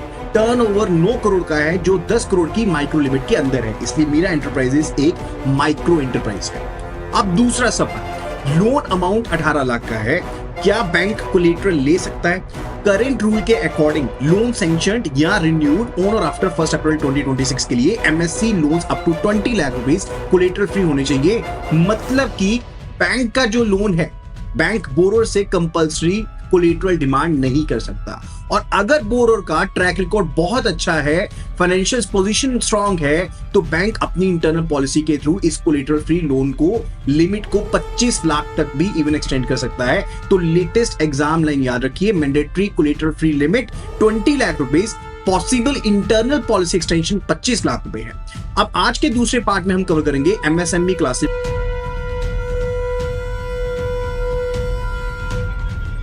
उद्यम register, collateral free land, export credit, education loans, housing limits, repair limits और सबसे ज्यादा इंपॉर्टेंट हाउसिंग लोन में लोन अमाउंट और प्रॉपर्टी कॉस्ट दोनों कैसे चेक होते हैं। आज का पार्ट बहुत स्कोरिंग है, लेकिन लिमिट्स मिक्स की तो पूरा क्वेश्चन गलत हो सकता है। Chapter 1 current MSME classification. सबसे पहले करंट एमएसएमई क्लासिफिकेशन क्लियर करते हैं। Micro enterprise investment in plant and machinery और इक्विपमेंट आपकी 2.5 करोड़ से ज्यादा नहीं होना चाहिए और turnover not exceeding the 10 crore rupees. Small enterprise के लिए investment should not be exceeding 25 crore and जो टर्नओवर है that should not be exceeding 100 crore. और मीडियम एंटरप्राइज के लिए investment that should not be exceeding 125 crore and turnover जो है that should not be exceeding the 500। अब यहां सबसे बड़ी गलती जो करते हैं वो है दोनों कंडीशंस को साइमल्टेनियसली सेटिस्फाई नहीं करते। सिर्फ इन्वेस्टमेंट लिमिट के अंदर होना सफिशिएंट नहीं है, सिर्फ टर्नओवर लिमिट के अंदर होना भी सफिशिएंट नहीं है। दोनों चीजों को चेक किया जाएगा। एक एग्जांपल के थ्रू समझते हैं। इन्वेस्टमेंट है 2 करोड़, टर्नओवर है 12 करोड़। अब इन्वेस्टमेंट माइक्रो लिमिट के अंदर है लेकिन टर्नओवर 10 करोड़ से ऊपर है तो वो यूनिट माइक्रो नहीं रहेगा। अब चेक करेंगे कि क्या दोनों फिगर्स स्मॉल लिमिट के अंदर है। इन्वेस्टमेंट 2 करोड़ है तो स्मॉल लिमिट 25 करोड़ के अंदर, टर्नओवर 12 करोड़ है तो स्मॉल लिमिट 100 करोड़ के अंदर, तो क्लासिफिकेशन होगा स्मॉल एंटरप्राइज। एक और एग्जांपल समझते हैं। मान लो इन्वेस्टमेंट है 20 करोड़, टर्नओवर है 90 करोड़। अब दोनों स्मॉल लिमिट के अंदर है तो एंटरप्राइज क्या रहेगा? Enterprise would be the small enterprise. Investment 20 crore हो गई, टर्नओवर अगर 120 करोड़ हो गई, इन्वेस्टमेंट 20 करोड़, टर्नओवर 120 करोड़, तो टर्नओवर स्मॉल लिमिट को क्रॉस कर गया है। अब दोनों लिमिट जो मीडियम एंटरप्राइज के अंदर है तो मीडियम एंटरप्राइज माना जाएगा। अब इसे याद रखने का सिंपल सा तरीका याद रखो। इन्वेस्टमेंट लैडर याद रखो 2.5, 20, 125। टर्नओवर लैडर याद रखो 10, 100, 500। ठीक है, तो माइक्रो के लिए 2.5 एंड 10 और स्मॉल के लिए 25 एंड 100 एंड मीडियम के लिए 125 एंड 500। ये लेटेस्ट डेफिनेशन के हिसाब से है। 2-3 बार इसको प्रैक्टिस कर लोगे याद हो जाएगा, क्योंकि पेपर में इसके रिलेटेड डायरेक्ट क्वेश्चन बन सकता है। अब चलते हैं अगले चैप्टर की तरफ, that is chapter 2 loan amount classification decide नहीं करता। अब एक बहुत कॉमन कंफ्यूजन है। सपोज एक एंटरप्राइज की इन्वेस्टमेंट 2 करोड़ और टर्नओवर 9 करोड़ की है, बैंक ने 80 लाख का लोन सैंक्शन कर दिया, तो क्या 80 लाख का लोन होने के कारण ये स्मॉल एंटरप्राइज बन जाएगा? No, loan amount classification decide नहीं करता। एंटरप्राइज का जो साइज है वो डिसाइड करता है इन्वेस्टमेंट और टर्नओवर से। तो 80 लाख का लोन होने के बावजूद भी एंटरप्राइज माइक्रो ही रहेगा अगर करंट एमएसएमई क्राइटेरिया के अकॉर्डिंग दोनों फिगर्स माइक्रो लिमिट्स में है तो। दूसरी तरफ एंटरप्राइज की इन्वेस्टमेंट 20 करोड़ की और टर्नओवर 90 करोड़ की है, लोन सिर्फ 5 लाख का है, तो क्या 5 लाख लोन लेने से ये माइक्रो एंटरप्राइज बन जाएगा? नो वे, ये स्मॉल एंटरप्राइज ही रहेगा। रूल ये है कि enterprise classification is based on the enterprise size and not the loan size. ये एग्जाम के लिए काफी इंपॉर्टेंट चीज है। चैप्टर 3 उद्यम रजिस्ट्रेशन। बैंक एमएसएमई क्लासिफिकेशन के लिए जनरली उद्यम जो रजिस्ट्रेशन सर्टिफिकेट है वो स्टेटस फॉलो करता है। मतलब सर्टिफिकेट के ऊपर अगर माइक्रो रिकॉर्डेड है तो बैंक उसी क्लासिफिकेशन से गाइडेड होगा। इसके साथ एक और इंपॉर्टेंट कंसेप्ट है, दैट इज अ उद्यम assist certificate. Informal micro enterprises जो फॉर्मल उद्यम सर्टिफिकेट राउट पर नहीं थे उनके लिए उद्यम असिस्ट मैकेनिज्म अवेलेबल है। प्रायोरिटी सेक्टर लैंडिंग पर्पस के लिए एलिजिबल जो उद्यम असिस्ट सर्टिफिकेट होल्डर होंगे उनको माइक्रो एंटरप्राइज कंसीडर किया जाएगा। अब अगर बात करते हैं रिटेल एंड होलसेल ट्रेड की, तो रिटेल एंड होलसेल ट्रेड को लिमिटेड पर्पस ऑफ पीएसएल के लिए माइक्रो स्मॉल एंटरप्राइजेस का जो ट्रीटमेंट है वो दिया जा सकता है। लाइक जैसे जहां पर लिमिटेड पर्पस है वो इंपॉर्टेंट चीज है। इसका मतलब यह नहीं है कि हर एक अदर लॉ, सब्सिडी, इंसेंटिव या बेनिफिट में भी ऑटोमेटिकली ट्रीटमेंट मिलेगा। सिर्फ पीएसएल क्लासिफिकेशन के लिए जो रिटेल एंड होलसेल ट्रेड है उनको एक लिमिटेड पर्पस तक के लिए हम पीएसएल में शामिल कर सकते हैं। Chapter 4 MSME loans under the priority sector landing. अब कोर रूल समझो। जो भी एलिजिबल बैंक लोन्स हैं एमएसएमई को आपने दिए होंगे वो प्रायोरिटी सेक्टर क्लासिफिकेशन में शामिल होंगे। सिर्फ और सिर्फ टर्म लोन नहीं, कोई भी तरह की फैसिलिटी दी है, चाहे वो वर्किंग कैपिटल है, चाहे वो कैश क्रेडिट है, चाहे वो टर्म लोन है, चाहे वो प्लांट मशीनरी फाइनेंस है, इक्विपमेंट फाइनेंस है, या फिर फैक्टरिंग विद रिकोर्स है, या ट्रेड्स ट्रांजेक्शन है, या फिर आपने केवीआई यानी कि khadi and village industries loan दिया, आर्टिजन को लोन दिया, विलेज इंडस्ट्रीज जो थे उनको लोन दिया, या एमएसएमई जो स्टार्टअप्स बन गई हैं उनको 50 करोड़ तक का लोन दिया, वो सभी भी एमएसएमई की कैटेगरी में शामिल होंगी। अब यहां पर जो खादी एंड विलेज इंडस्ट्रीज या फिर केवीआई है वो एक इंपॉर्टेंट पॉइंट है। केवीआई यूनिट्स को जो भी आप लोन दोगे वो बेसिकली माइक्रो एंटरप्राइज लेंडिंग में क्लासिफाई किए जाएंगे। और माइक्रो एंटरप्राइजेस का सब टारगेट कितना है? It is 7.5%। इसका मतलब ये नहीं है कि स्मॉल और medium enterprise loan priority sector lending में शामिल नहीं होंगे। स्मॉल एंड मीडियम दोनों एलिजिबल है पीएसएल के लिए, लेकिन जो सब टारगेट है वो माइक्रो के लिए है 7.5% का। तो statement only micro enterprises will be qualifying under the MSME PSL, that is wrong. सभी के सभी शामिल होंगे, लेकिन माइक्रो का जो सब टारगेट है वो 7.5% का है। Chapter number 5, collateral free MSc lending. अब करंट अपडेट समझो। लोन सैंक्शन या रिन्यूड ऑन और आफ्टर 1 अप्रैल 2026, तो उनके लिए जो लिमिट है माइक्रो स्मॉल एंटरप्राइजेस के लिए, दैट इज 20 लाख रुपीस, आप उनको कोलेटरल फ्री लोन ही दोगे। मतलब बैंक सामान्य रूप से कोलेटरल सिक्योरिटी इंसिस्ट नहीं कर सकता। अगर बोरोर का ट्रैक रिकॉर्ड अच्छा है, रीपेमेंट बिहेवियर अच्छा है, फाइनेंशियल पोजीशन सेटिस्फैक्टरी है, बिजनेस कंडक्ट भी प्रॉपर है, तो बैंक अपनी इंटरनल पॉलिसी के through collateral free loan limit को 20 लाख से 25 लाख तक एक्सटेंड भी कर सकता है। और अब एक और इंपॉर्टेंट पॉइंट, अगर बोरर वॉलंटरी गोल्ड या सिल्वर कोलेटरल ऑफर करता है तो कोलेटरल फ्री थ्रेशोल्ड के अंदर उसकी जो वॉलंटरी सिक्योरिटी एक्सेप्टेंस को ऑटोमेटिकली वायलेट नहीं माना जाएगा अगर वो वॉलंटरी ऑफर करता है। लेकिन बैंक बोरर को फोर्स नहीं कर सकता। एग्जाम लैंग्वेज में इजीली समझिए, वॉलंटरी कोलेटरल है वो अलग है, कंपल्सरी कोलेटरल डिमांड अलग है। अब समझो पीएमईजीपी यूनिट को। पीएमईजीपी फाइनेंस यूनिट के लिए कोलेटरल फ्री लेंडिंग 20 लाख तक की है। कंपोजिट लोन फैसिलिटी जो दी जा सकती है जिसमें working capital plus term loan एक सिंगल विंडो के थ्रू दिया जाएगा, वहां पर लिमिट 1 करोड़ तक की है। Micro small enterprise loan applications जो कि 25 लाख तक की है, वहां पर क्रेडिट डिसीजन टाइमलाइन भी है, वो 14 डे से ज्यादा नहीं होनी चाहिए। किसके लिए? जहां पर हम एमएससी की बात करें, लोन एप्लीकेशन के लिए 25 लाख तक का लोन है तो 14 वर्किंग डेज के अंदर आपको क्रेडिट डिसीजन लेना पड़ेगा, बताना पड़ेगा। और अगर 25 लाख से ज्यादा का लोन है तो बैंक की board approve timelines limit apply करनी होगी। अब सबसे बड़ी गलती जहां पर करते हैं, 20 लाख रुपए कोलेटरल फ्री लिमिट है, याद रखना। और ये प्रायोरिटी सेक्टर लेंडिंग की एलिजिबिलिटी लिमिट नहीं है। मान लो एलिजिबल लोन 50 लाख भी हो सकता है, 1 करोड़ या उससे ज्यादा भी हो सकता है। प्रायोरिटी सेक्टर लेंडिंग के लिए वो क्वालिफाई करेगा। This is subject to the applicable condition. तो स्टेटमेंट एक समझो कि 20 लाख से ऊपर का MSME loan priority sector lending अगर को कहता नहीं है तो वो गलत स्टेटमेंट है। 20 लाख रुपए मैंडेटरी कोलेटरल फ्री थ्रेशोल्ड की लिमिट है, प्रायोरिटी सेक्टर लेंडिंग क्लासिफिकेशन की लिमिट नहीं। अब बात करते हैं एमएसएमई केस स्टडीज के बारे में। तो पहला केस है कि एंटरप्राइज की जो इन्वेस्टमेंट है वो 2 करोड़ की है, टर्नओवर 9 करोड़ की है, लोन 18 लाख का दिया गया। अब ध्यान से समझना, अब जो इन्वेस्टमेंट की गई है वो 2 करोड़ की है और जो टर्नओवर है वो 9 करोड़ की है। तो एंटरप्राइज कौन सा होगा? माइक्रो एंटरप्राइज होगा।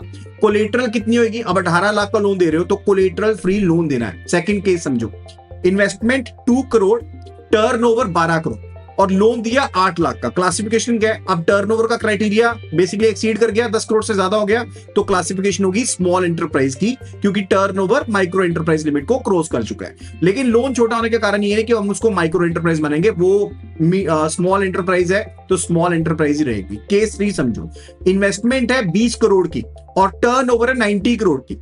अब लोन दिया गया 5 लाख का, तो क्लासिफिकेशन कौन सी है? स्मॉल एंटरप्राइज की है, क्योंकि स्मॉल एंटरप्राइज के लिए 25 करोड़ का इन्वेस्टमेंट और अगर 100 करोड़ तक का टर्नओवर है तो वो स्मॉल एंटरप्राइज में शामिल होता है। अब केस 4 समझो, एलिजिबल माइक्रो एंटरप्राइज को 30 लाख रुपए मशीनरी लोन दिया गया, क्या सिर्फ 20 लाख कोलेटरल फ्री थ्रेशोल्ड होने के कारण प्रायोरिटी सेक्टर लेंडिंग में इनएलिजिबल माना जाएगा उसको? No, that's not the case. ये भी माइक्रो स्मॉल एंटरप्राइजेस को जो लोन दे रहे हो आप उसी के तहत पीएसएल में इसको कंसीडर करोगे।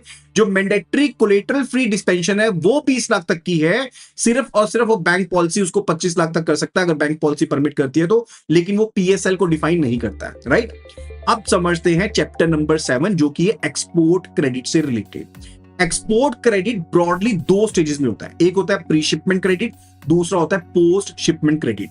प्री शिपमेंट क्रेडिट यानी कि एक्सपोर्टर को शिपमेंट से पहले वर्किंग कैपिटल जो दी जाती है वो प्री शिपमेंट क्रेडिट में शामिल होती है। जैसे रॉ मटेरियल के लिए पैसा चाहिए, प्रोसेसिंग के लिए, पैकिंग के लिए, स्टोरेज के लिए पैसा चाहिए, ट्रांसपोर्टेशन के लिए पैसा चाहिए, तो वो शामिल होता है किसमें? प्री शिपमेंट क्रेडिट में।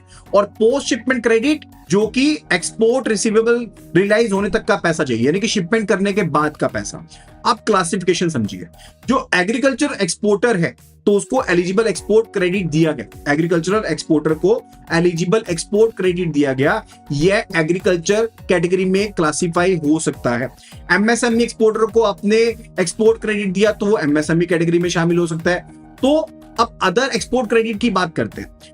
स्पेसिफाइड जो डोमेस्टिक बैंक्स हैं या होली ओन्ड सब्सिडरीज हैं जो फॉरेन बैंक्स की, या फिर जो स्मॉल फाइनेंस बैंक्स हैं, या फिर जो अर्बन कोऑपरेटिव बैंक्स हैं, उनके लिए जो कॉरेस्पॉन्डिंग डेट रहेगी प्रीवियस ईयर की ओवर एंड अबव उनको 2% इंक्रीमेंटल एक्सपोर्ट क्रेडिट करने का रूल है। यानी कि अगर आपने पिछले साल 100 करोड़ का एक्सपोर्ट लोन दिया था तो इस साल आपको 2% इंक्रीमेंटल यानी कि 102 करोड़ का ओवरऑल लोन करना होगा, और पर बोरर सैंक्शन लिमिट जो है वो 50 करोड़ तक की हो सकती है। ठीक है, अब ये वर्ड जो मैं बोल रहा हूं ना इंक्रीमेंटल, वो बहुत ज्यादा इंपॉर्टेंट है। बैंक का पूरा old export credit portfolio automatically इस लिमिट में काउंट नहीं होगा, पिछले साल की जो कॉरेस्पॉन्डिंग डेट है उसके ओवर एंड अबव केस को शामिल किया जाएगा। अब वो फॉरेन बैंक्स जिनकी ब्रांचेस 20 या उससे ज्यादा है उनके लिए भी इंक्रीमेंटल जो क्रेडिट एक्सपोर्ट क्रेडिट 2% होना चाहिए, राइट। लेकिन वो फॉरेन बैंक्स जिनकी ब्रांचेस 20 से कम है, मैंने आपको बताया था ओवरऑल टारगेट उनका भी 40% का है, लेकिन उसमें से 32% ऑफ द एएनबीसी और CEO BSC whichever is higher, वो आप किस में लेके जाओगे? एक्सपोर्ट क्रेडिट में सैंक्शन करोगे, और बाकी का 8% आप किसी भी कैटेगरी में सैंक्शन कर सकते हो। याद रखना अप टू 32% है, ठीक है, एंड नॉट लेस देन 8% है। एग्जैक्टली 32% कहना जरूरी नहीं है, ये नहीं है कि उनको 32% मिनिमम करना पड़ेगा, अप टू 32% एक्सपोर्ट क्रेडिट में कर सकते हैं। चैप्टर 8 एक्सपोर्ट क्रेडिट का एग्जांपल। सपोज एक डोमेस्टिक बैंक है, उसका प्रीवियस ईयर का जो कॉरेस्पॉन्डिंग डेट का एक्सपोर्ट क्रेडिट आउटस्टैंडिंग था वो 800 करोड़ का था, तो करेंट ईयर सेम डेट पर उसका आउटस्टैंडिंग जो है वो 1050 करोड़ का है। इंक्रीमेंटल एक्सपोर्ट क्रेडिट कितना होगा? दैट इज 250 करोड़ है। तो अगर 2% लिमिट है और 50 करोड़ रुपए पर बोरो लिमिट के अंदर वो चीज है तो एलिजिबल इंक्रीमेंटल अमाउंट कंसीडर किया जाएगा।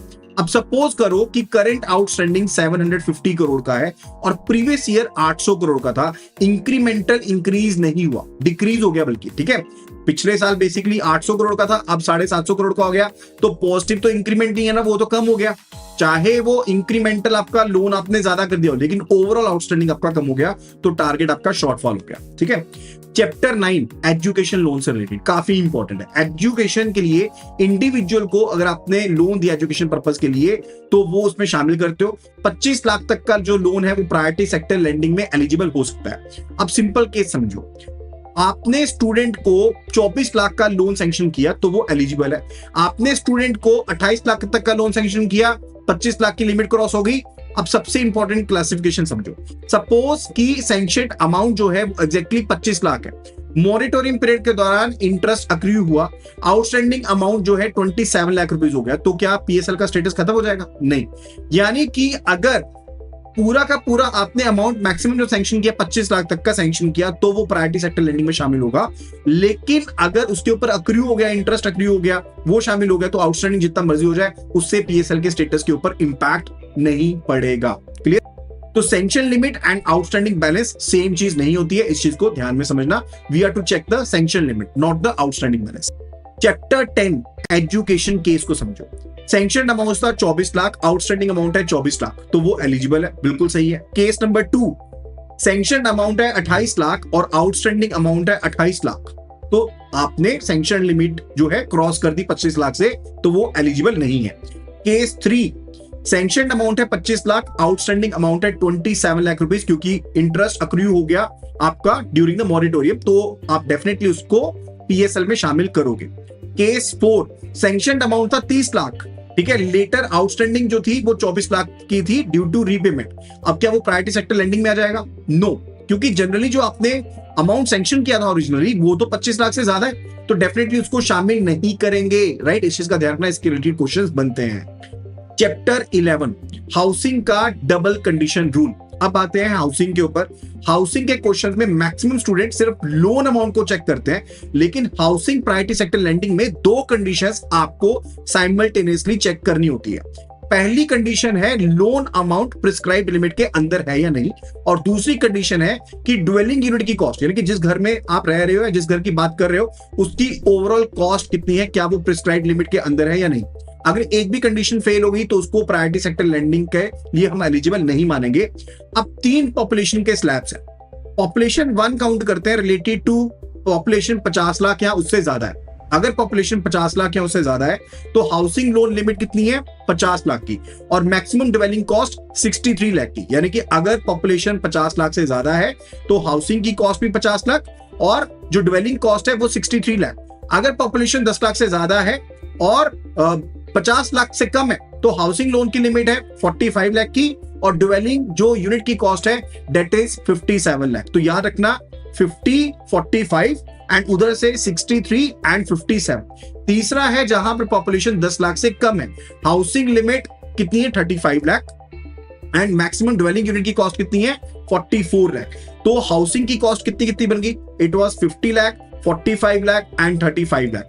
एंड दूसरी तरफ जो डिवेलिंग यूनिट की कॉस्ट है वो कितनी बन गई? 63 lakh, 57 lakh and further the last one was 44 lakh rupees. 57, 44। अब इसको याद रखने का तरीका यही है, 50, 45, 35 एंड कॉस्ट के लिए 60, 57, 44। अब पॉपुलेशन कितनी, लोन कितना और हाउसिंग कॉस्ट कितनी, इसके बेस पर पीएसएल डिसाइड होगा। अगर एक भी कंडीशन मीटअप नहीं हुई तो पीएसएल में शामिल नहीं करोगे। चैप्टर 12 हाउसिंग केस स्टडी को समझो। केस 1 है कि सेंट्रल पॉपुलेशन जो है उस सेंटर की पॉपुलेशन 60 लाख की है, यानी कि 50 लाख से ज्यादा है। लोन जो दिया है वो 48 लाख का दिया है और हाउसिंग कॉस्ट जो है वो 62 लाख की है, तो डेफिनेटली लोन लिमिट के अंदर है, 50 लाख के अंदर है एंड कॉस्ट लिमिट 63 लाख के अंदर है, तो वो पीएसएल में एलिजिबल होगा केस। अब समझते हैं केस नंबर 2। पॉपुलेशन मान लो सेंटर की जो पॉपुलेशन है डेट इज 60 लाख, लोन है 48 लाख का और हाउसिंग कॉस्ट 70 लाख की है। तो यहां पर हाउसिंग जो आपकी कॉस्ट है वो एक्सीड कर गई, जो कि 63 होनी चाहिए थी उससे ज्यादा हो गई, तो कॉस्ट कंडीशन फेल हो गई, तो ये लोन पीएसएल में शामिल नहीं होगा। केस 3 पॉपुलेशन है 60 लाख, लोन है 52 लाख और हाउसिंग कॉस्ट है 60 लाख। अब जो आपका लोन था वो 50 लाख तक का होना चाहिए था, वो एक्सीड कर गया, तो भी ये एलिजिबल नहीं माना जाएगा। केस 4 पॉपुलेशन है 8 लाख यानी कि 10 लाख से कम है, लोन दिया है 34 लाख का, ठीक है, और हाउसिंग कॉस्ट है 43 लाख, तो क्या ये एलिजिबल है? अब लोन 35 लाख की लिमिट के अंदर है, कॉस्ट 44 लाख लिमिट के अंदर है, तो डेफिनेटली इसको एलिजिबल माना जाएगा। केस 5 पॉपुलेशन मानो है 8 लाख यानी कि 10 लाख से कम है और जो लोन है वो 34 लाख का है, हाउसिंग कॉस्ट लेकिन ज्यादा हो गई, तो यहां पर कॉस्ट लिमिट फेल हो रही है, तो ये केस एलिजिबल नहीं होगा पीएसएल के लिए। तो हाउसिंग में अगर आप सिर्फ लोन लिमिट देखोगे तो क्वेश्चन आप सही से आंसर नहीं कर पाओगे। अब समझते हैं repair of damaged dwelling units के लिए।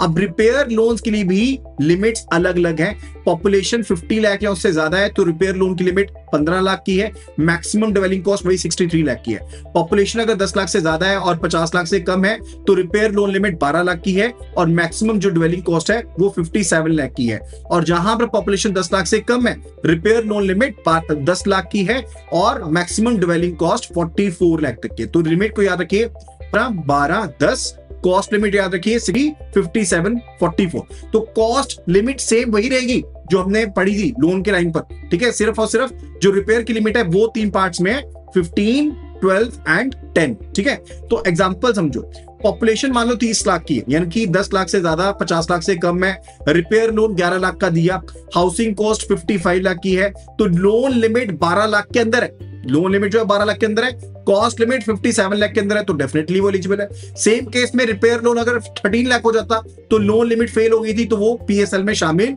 नहीं होता। ठीक है, तो इन बेसिक चीजों का ध्यान रखना पड़ेगा। Chapter number 14 other housing provision. देखो, गवर्नमेंट एजेंसीज को अगर आप लोन देते हो, लेट्स से आपने डेवलपिंग यूनिट्स को बनाने के लिए लोन दिया, स्लम क्लियरेंस के लिए लोन दिया या रिहैबिलिटेशन के लिए लोन दिया, तो वो भी एलिजिबल हो सकते हैं। लेकिन वहां पर भी कंडीशन है कि जो डेवलपिंग यूनिट है उसका कारपेट एरिया जो है वो 60 स्क्वायर मीटर से ज्यादा नहीं होना चाहिए, और अफोर्डेबल हाउसिंग प्रोजेक्ट के लिए भी अगर आपने लोन दिया तो वहां पर भी आप कम से कम 50% ऑफ FSI यानी कि फ्लोर स्केल इंडेक्स का 50% के हिसाब से लोन दे सकते हो। एंड ऐसे जो डेवलपिंग यूनिट्स होंगे उनका जो कारपेट एरिया होगा वो 60 स्क्वायर मीटर से ज्यादा नहीं होना चाहिए।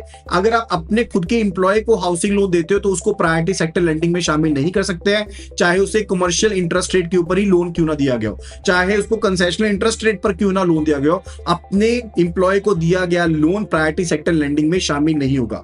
अब अगर लोन लॉन्ग टर्म इंफ्रास्ट्रक्चर या अफोर्डेबल हाउसिंग बॉन्ड से बैक लोन की बात करें, अगर कॉरेस्पॉन्डिंग जो एक्सपोजर एएनबीसी कैलकुलेशन में एग्जेम्प्ट किया जाता है तो डेफिनेटली डबल तो शामिल नहीं कर सकते। सिंपल एक प्रिंसिपल है, ANBC exemption and priority sector lending classification का डबल बेनिफिट आपको नहीं मिल सकता। तो अगर एएनबीसी में एग्जेम्पशन है related to the particular those loans जहां पर अफोर्डेबल जो हाउसिंग बॉन्ड्स है उनसे बैक्ड है, तो आप उसका बेनिफिट भी ले लो एंड प्रायोरिटी सेक्टर लेंडिंग में शामिल भी कर लो, वो बेनिफिट आपको नहीं मिल सकता। ठीक है, एंड पॉपुलेशन जो है वो डिटर्मिनेशन के लिए प्रिस्क्राइब्ड सेंसस डाटा के लिए आप इस्तेमाल करते हो। विलेजेस एंड रूरल एरियाज जहां पर जो रेलिवेंट अर्बन टेबल कवर्ड नहीं है, जनरली हम पॉपुलेशन जो है वो 10 लाख से कम उनका काउंट करते हैं। अब समझते हैं कंबाइंड केसेस जिनका आपने फटाफट से आंसर करना है, अपने माइंड में मैच करना है, आप सही आंसर कर रहे हो कि नहीं कर रहे हो। केस ए, माइक्रो एंटरप्राइज को 30 लाख तक का आपने मशीनरी लोन दिया तो क्या प्रायोरिटी सेक्टर लेंडिंग में शामिल होगा? यस। 20 लाख सिर्फ आपने मैंडेटरी कोलेटरल फ्री थ्रेशोल्ड है, that's it. Case B, student को 25 लाख तक का लोन सैंक्शन किया, आउटस्टैंडिंग अमाउंट मोरेटोरियम इंटरेस्ट के कारण 27 लाख हो गया, क्या प्रायोरिटी सेक्टर लेंडिंग में एलिजिबल होगा? यस, एलिजिबल होगा। केस 3, पॉपुलेशन 40 लाख की है, हाउसिंग लोन 44 लाख का है, हाउसिंग कॉस्ट 56 लाख की है, लोन लिमिट जो है 45 लाख की है, कॉस्ट लिमिट आपके पास 57 लाख की है, तो डेफिनेटली ये केस भी एलिजिबल होगा। केस डी, पॉपुलेशन मान लो 40 लाख की है, तो सेकंड स्लैब बनता है कि 10 लाख से ज्यादा 50 लाख से कम, एंड वहां पर बनता है 57 एंड 45, राइट। तो हाउसिंग लोन दे दिया आपने 40 लाख का, एलिजिबल है, लेकिन कॉस्ट बताई गई है कि 60 लाख की हो गई, तो लोन पास हो गया, कॉस्ट फेल हो गई, पीएसएल में शामिल नहीं होगा। केस ई, इन्वेस्टमेंट है 2 करोड़ की, कितनी? 2 करोड़ की इन्वेस्टमेंट, टर्नओवर है 12 करोड़ की, तो लिमिट्स क्या थी? If you do remember what were the limits, अगर इन्वेस्टमेंट 2 करोड़ की है, टर्नओवर 12 करोड़ की है, लोन 5 लाख का दिया, तो उसे स्मॉल एंटरप्राइज में क्लासिफाई करेंगे। लोन साइज एंटरप्राइज का जो क्लासिफिकेशन है उसको डिसाइड नहीं करता, राइट। अब बात करते हैं रैपिड रिवीजन के बारे में। माइक्रो एंटरप्राइज इन्वेस्टमेंट 2.5 करोड़ की, टर्नओवर 10 करोड़ की, एंड स्मॉल एंटरप्राइज 2.5 को 10 से मल्टीप्लाई कर दो यानी कि 25 करोड़, एंड 10 को 10 से मल्टीप्लाई कर दो यानी कि 100 करोड़ टर्नओवर। और अगली बार के लिए यानी कि अगर आपने स्मॉल से मीडियम एंटरप्राइज की क्लासिफिकेशन करनी है तो स्मॉल वाले को 5 से मल्टीप्लाई कर दो, तो we will be multiplying 25 with 5, तो आपके पास इन्वेस्टमेंट होगी 125 करोड़ और टर्नओवर होगी 100 से 500 crore, right. So that's the case. So mandatory collateral free जो एमएससी लिमिट है वो 20 लाख की है, पॉसिबल एक्सटेंशन जो है वो 25 लाख तक एक्सटेंड कर सकते हो, एंड कंपोजिट लोन जो है वो 1 करोड़ तक का दिया जा सकता है। क्रेडिट डिसीजन जो है उसके लिए जो टाइमलाइन है 25 लाख तक के लोन के लिए वो 14 दिन की है, एंड एलिजिबल जो एमएसएमई स्टार्टअप्स हैं वो 50 करोड़ लोन दिया जा सकता है। एक्सपोर्ट क्रेडिट अदर के लिए 2% इंक्रीमेंटल होना चाहिए पर बोरोर की limit for the scheduled banks, commercial banks SFBs and all, it is 50 crore rupees. Foreign banks जिनकी ब्रांचेस 20 से कम है उनको 32 करोड़ तक का, 32%, नॉट 32 करोड़, 32% तक का लोन अलाउ किया गया है एक्सपोर्ट क्रेडिट के लिए। एंड अदर प्रायोरिटी सेक्टर में उनको 8% सैंक्शन करना पड़ता है। एजुकेशन लोन के लिए लिमिट 25 लाख की है और हाउसिंग लोन के लिए जो लिमिट है वो 50 लाख, 45 लाख और 35 लाख की है। हाउसिंग कॉस्ट की लिमिट 63 लाख, 57 लाख, 44 लाख की है। रिपेयर की लिमिट 3 केस है, 15, 12, 10 और पॉपुलेशन का स्लैब क्या है, 50 लाख से ज्यादा, 10 लाख से ज्यादा, 50 लाख से कम एंड 10 लाख से कम, right. And carpet area 60 square metre से ज्यादा नहीं होना चाहिए जहां पर आप गवर्नमेंट एजेंसीज को लोन दे रहे हो। अफोर्डेबल हाउसिंग प्रोजेक्ट क्वालिफाई करेंगे जो FSI के लिए, वहां पर भी 50% कर दे सकते हो कम से कम। And that would be it. अब एक केस स्टडी इंपॉर्टेंट। अब मान लो कि मीरा एंटरप्राइजेस की ऑनर एक इंडिविजुअल वुमेन बोरोवर है एंड बैंक उसे 1.8 लाख का एलिजिबल बिजनेस लोन देता है। अब बताइए क्या लोन MSME कैटेगरी में काउंट होगा? यस।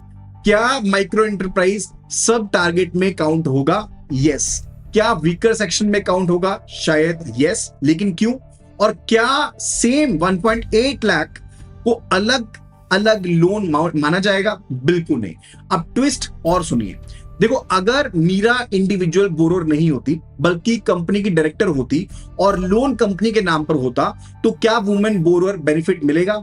यही कंफ्यूजन हम 4th पार्ट के फर्स्ट मिनट में सॉल्व करेंगे। सो पार्ट 4 में हम कवर करेंगे social infrastructure, renewable energy, micro finance, SHG GLG loans, weaker sections, minority community traps और साथ के साथ जो वुमेन बोरोर लिमिट्स हैं, जो डिस्ट्रिक्ट लेवल जो वेटेज है 125% का, 90% का।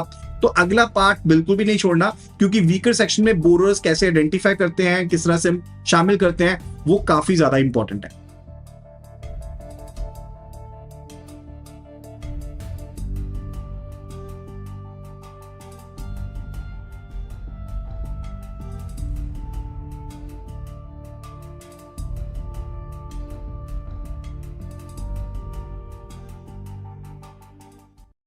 तो पिछले पार्ट के एंड में हमने मीरा एंटरप्राइजेस का एक इंटरेस्टिंग केस छोड़ा था। मीरा को 1.8 लाख का एलिजिबल बिजनेस लोन मिला। वह एक इंडिविजुअल वुमेन बोरोवर है और उसका बिजनेस माइक्रो एंटरप्राइजेस क्राइटेरिया में आता है।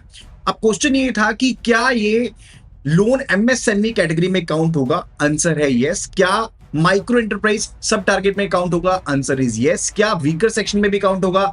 Answer is yes. लेकिन ध्यान रखिए, इसका मतलब यह नहीं है कि बैंक ने 1.8 लाख के अलग अलग 3 लोन दे दिए। लोन आउटस्टैंडिंग सिर्फ 1.8 लाख ही है, बस वही लोन अलग अलग एप्लीकेबल रेगुलेटरी जो टारगेट्स में काउंट हो सकता है। ओवरऑल PSL में काउंट हो सकता है, MSME में काउंट हो सकता है, माइक्रो एंटरप्राइजेस में, वीकर सेक्शन में। यही प्रायोरिटी सेक्टर लेंडिंग का असली हमारे पास चीज है, कंसेप्ट है जिसको हमें समझना है। अब काउंटिंग सिर्फ एक तरफ होगी, यानी कि मेन कैटेगरी एक तरफ होगी और दूसरी तरफ होगी ओवरलैपिंग सब कैटेगरी। अब इसमें भी एक और ट्विस्ट था। सपोज मीरा इंडिविजुअल बोरोवर नहीं है, वो सिर्फ एक कंपनी की डायरेक्टर है और लोन कंपनी के नाम लोन सैंक्शन हुआ है, राइट? तो क्या सिर्फ वुमेन डायरेक्टर होने के कारण कंपनी लोन को individual women weaker section benefit मिलेगा? The answer is no. Company एक सेपरेट लीगल एंटिटी होती है। डायरेक्टर एंड बोरिंग कंपनी का जो सेम बोरोवर हम कंसीडर नहीं कर सकते, वो दोनों अलग अलग होते हैं। तो आज के पार्ट में हम इसी तरह के आइडेंटिटी बेस्ड जो क्वेश्चंस हैं उनको डिकोड करेंगे। हम कवर करेंगे सोशल इंफ्रास्ट्रक्चर को, रिन्यूएबल एनर्जी को, micro finance, SHG GLG loans, distressed person, weaker sections, women borrowers, SC ST और माइनॉरिटी जो कम्युनिटी क्लासिफिकेशन है उनके बारे में पढ़ेंगे। और सबसे इंटरेस्टिंग, जो लो क्रेडिट डिस्ट्रिक्ट में 100 करोड़ का लेंडिंग को 125 करोड़ कैसे माना जाता है। मतलब कि बैंक ने 100 करोड़ का लोन दिया लेकिन रेगुलेटरी अचीवमेंट 125 करोड़ की मानी जाएगी, और ये कैलकुलेशन कैसे होती है पूरा समझेंगे। चैप्टर नंबर 1 है सोशल इंफ्रास्ट्रक्चर से रिलेटेड। सोशल इंफ्रास्ट्रक्चर का मतलब सिंपल है, ऐसी बेसिक फैसिलिटीज जो सोसाइटी की education,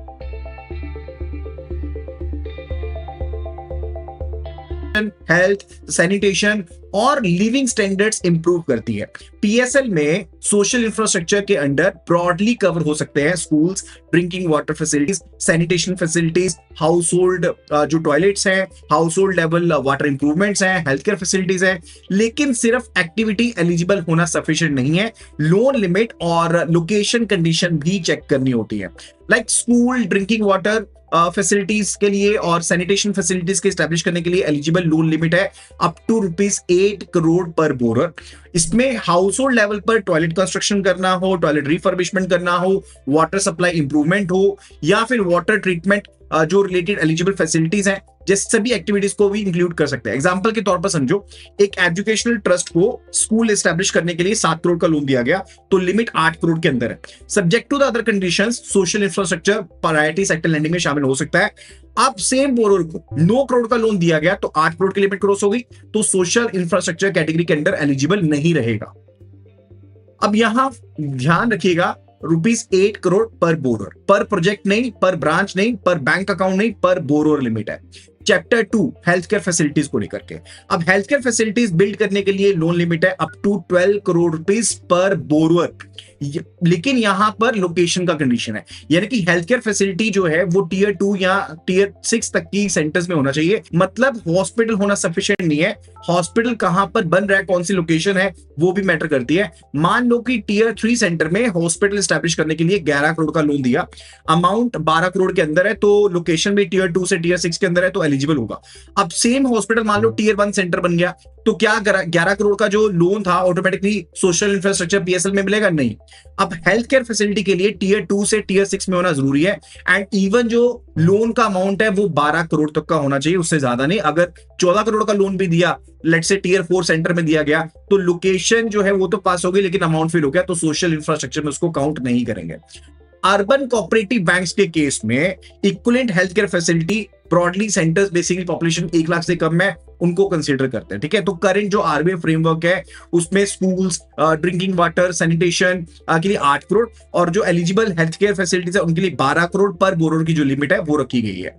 chapter number 3 main category choose करने के लिए क्या देखते हैं, तो suppose hospital borrower MSME criteria भी सेटिस्फाई कर सकता है, ये भी तो हो सकता है। अब लोन को कहां सेटिस्फाई करेंगे, एमएसएमई में मानोगे या फिर सोशल इंफ्रास्ट्रक्चर में मानोगे?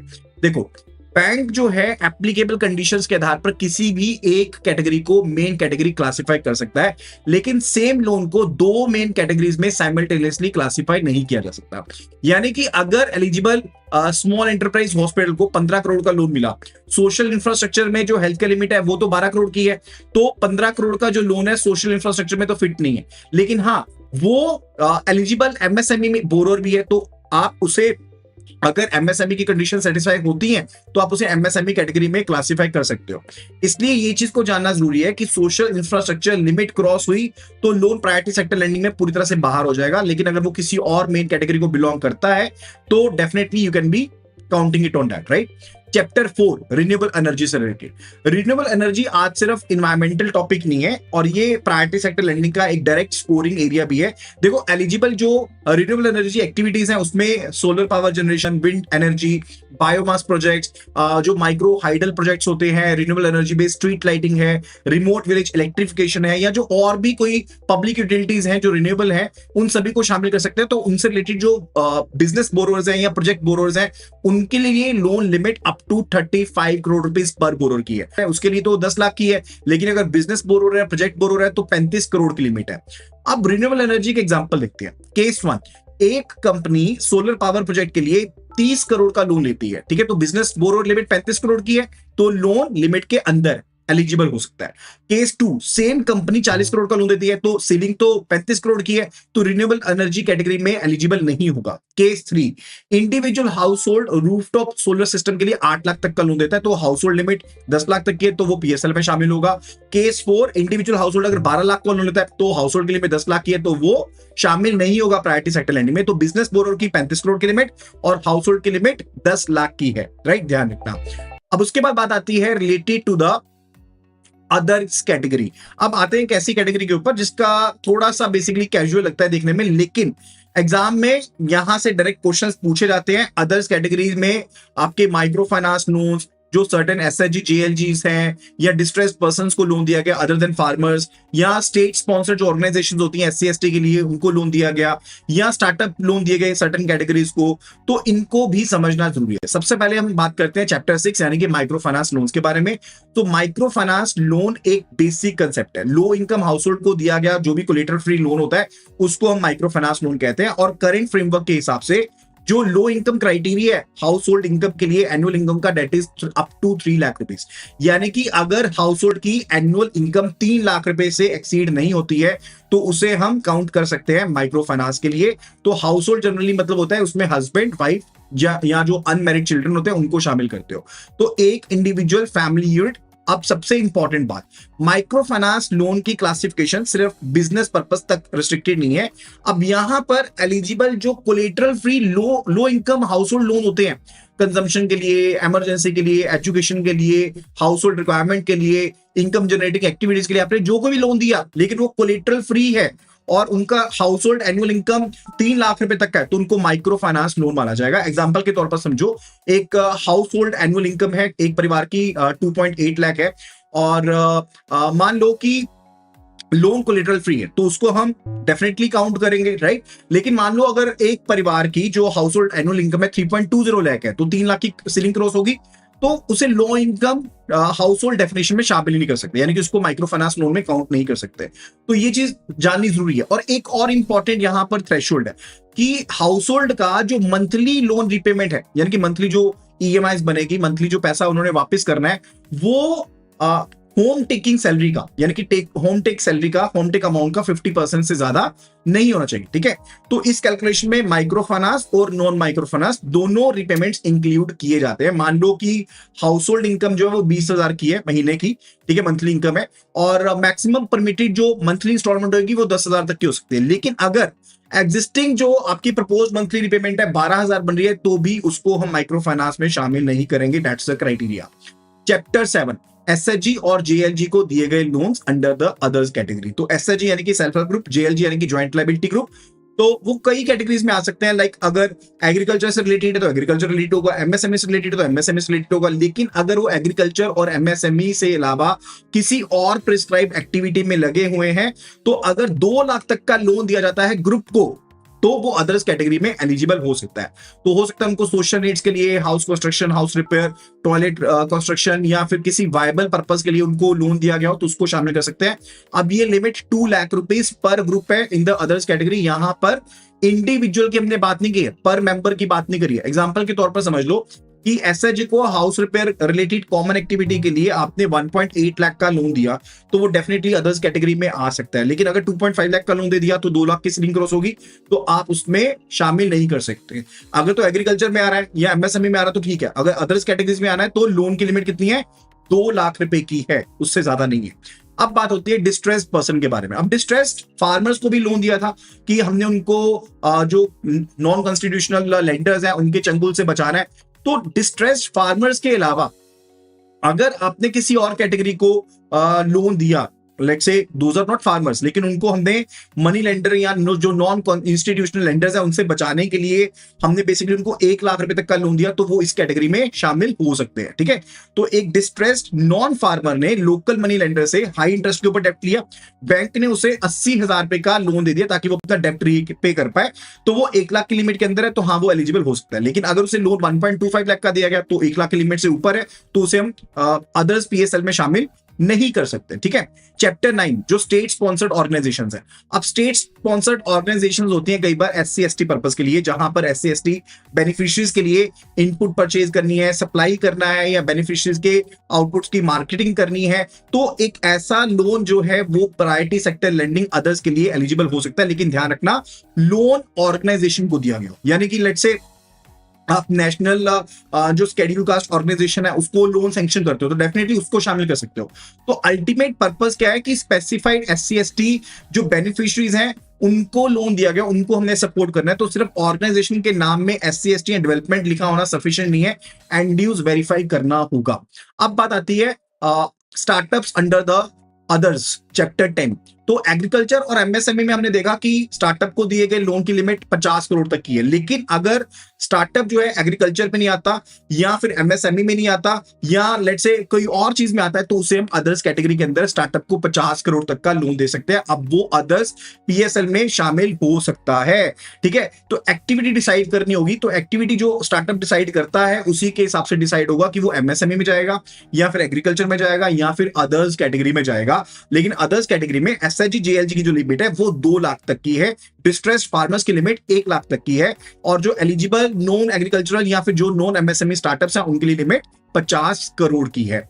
अब बात करते हैं चैप्टर 11 जो वीकर सेक्शंस का बेसिक रूल है। अब इसको समझना काफी इंपॉर्टेंट है क्योंकि वीकर सेक्शन के लिए हमने लिमिट पढ़ी थी। For the regional rural banks it is 15% and for the other banks it is 12%, right. तो वीकर सेक्शन एक ओवरलैपिंग कैटेगरी है, सेपरेटली बेसिकली इसको 9th कैटेगरी हम नहीं मानते। और दूसरी चीज ये है कि लोन को वीकर सेक्शन में काउंट करने से पहले हमें जो 8 मेन प्रायोरिटी सेक्टर लैंडिंग्स हैं उनमें किसी में एलिजिबल होना जरूरी है। यानी कि 8 मेन कैटेगरीज हैं, उसमें से मेन कैटेगरी एक होगी और उसमें से हम डिसाइड करेंगे कि इसको वीकर सेक्शन में काउंट करना है कि नहीं करना। तो बोरोर वीकर कैटेगरी से बिलोंग करता है, इसलिए उसका हर लोन प्रायोरिटी सेक्टर लैंडिंग नहीं हो सकता। अगर मेन लोन पीएसएल से मैच करता है यानी कि मेन कैटेगरी से मैच करता है तो फिर हम देखेंगे अगर वीकर सेक्शन से बोरोर है तो उसे वीकर सेक्शन में काउंट करेंगे, अदरवाइज नॉट। तो एससी बोरोर को एलिजिबल एजुकेशन लोन दिया गया, मेन कैटेगरी उसकी एजुकेशन है और वो वीकर सेक्शन से रिलेट करता है तो डेफिनेटली उसको वीकर सेक्शन काउंट कर सकते हैं सब कैटेगरी को। इसी तरह से लेट्स से एससी बोरोर को आपने लग्जरी हॉलिडे के लिए पर्सनल लोन दे दिया तो प्रायोरिटी सेक्टर लैंडिंग की मेन कैटेगरी से मैच करता ही नहीं, तो आप वीकर सेक्शन से थोड़ा मैच कर लोगे कि एससी कैटेगरी है तो आप उसको वीकर सेक्शन में मैच कर लोगे। So that is quite important. Now the point is कि कौन से पर्संस इंक्लूड होते हैं वीकर सेक्शन में, चैप्टर नंबर 12। अब वीकर सेक्शन में ब्रॉडली आपके small and marginal farmers, marginal farmers होते हैं जिनकी लैंड होल्डिंग 1 हेक्टेयर यानी कि 2.5 एकड़ तक की है, और अगर 2.5 एकड़ से ज्यादा लैंड होल्डिंग है अप टू 5 एकड़ है यानी कि 1 हेक्टेयर से ज्यादा है, 2 हेक्टेयर तक की है, तो हम उन्हें स्मॉल फार्मर्स कहते हैं। तो आर्टिजन्स हो गए वो भी इसमें शामिल होते हैं, जो विलेज एंड कॉटेज इंडस्ट्रीज के पर्सन हो गए जहां पर इंडिविजुअल जो है उनकी क्रेडिट लिमिट 2 लाख से ज्यादा नहीं है, उनको भी हम वीकर सेक्शन में शामिल कर सकते हैं।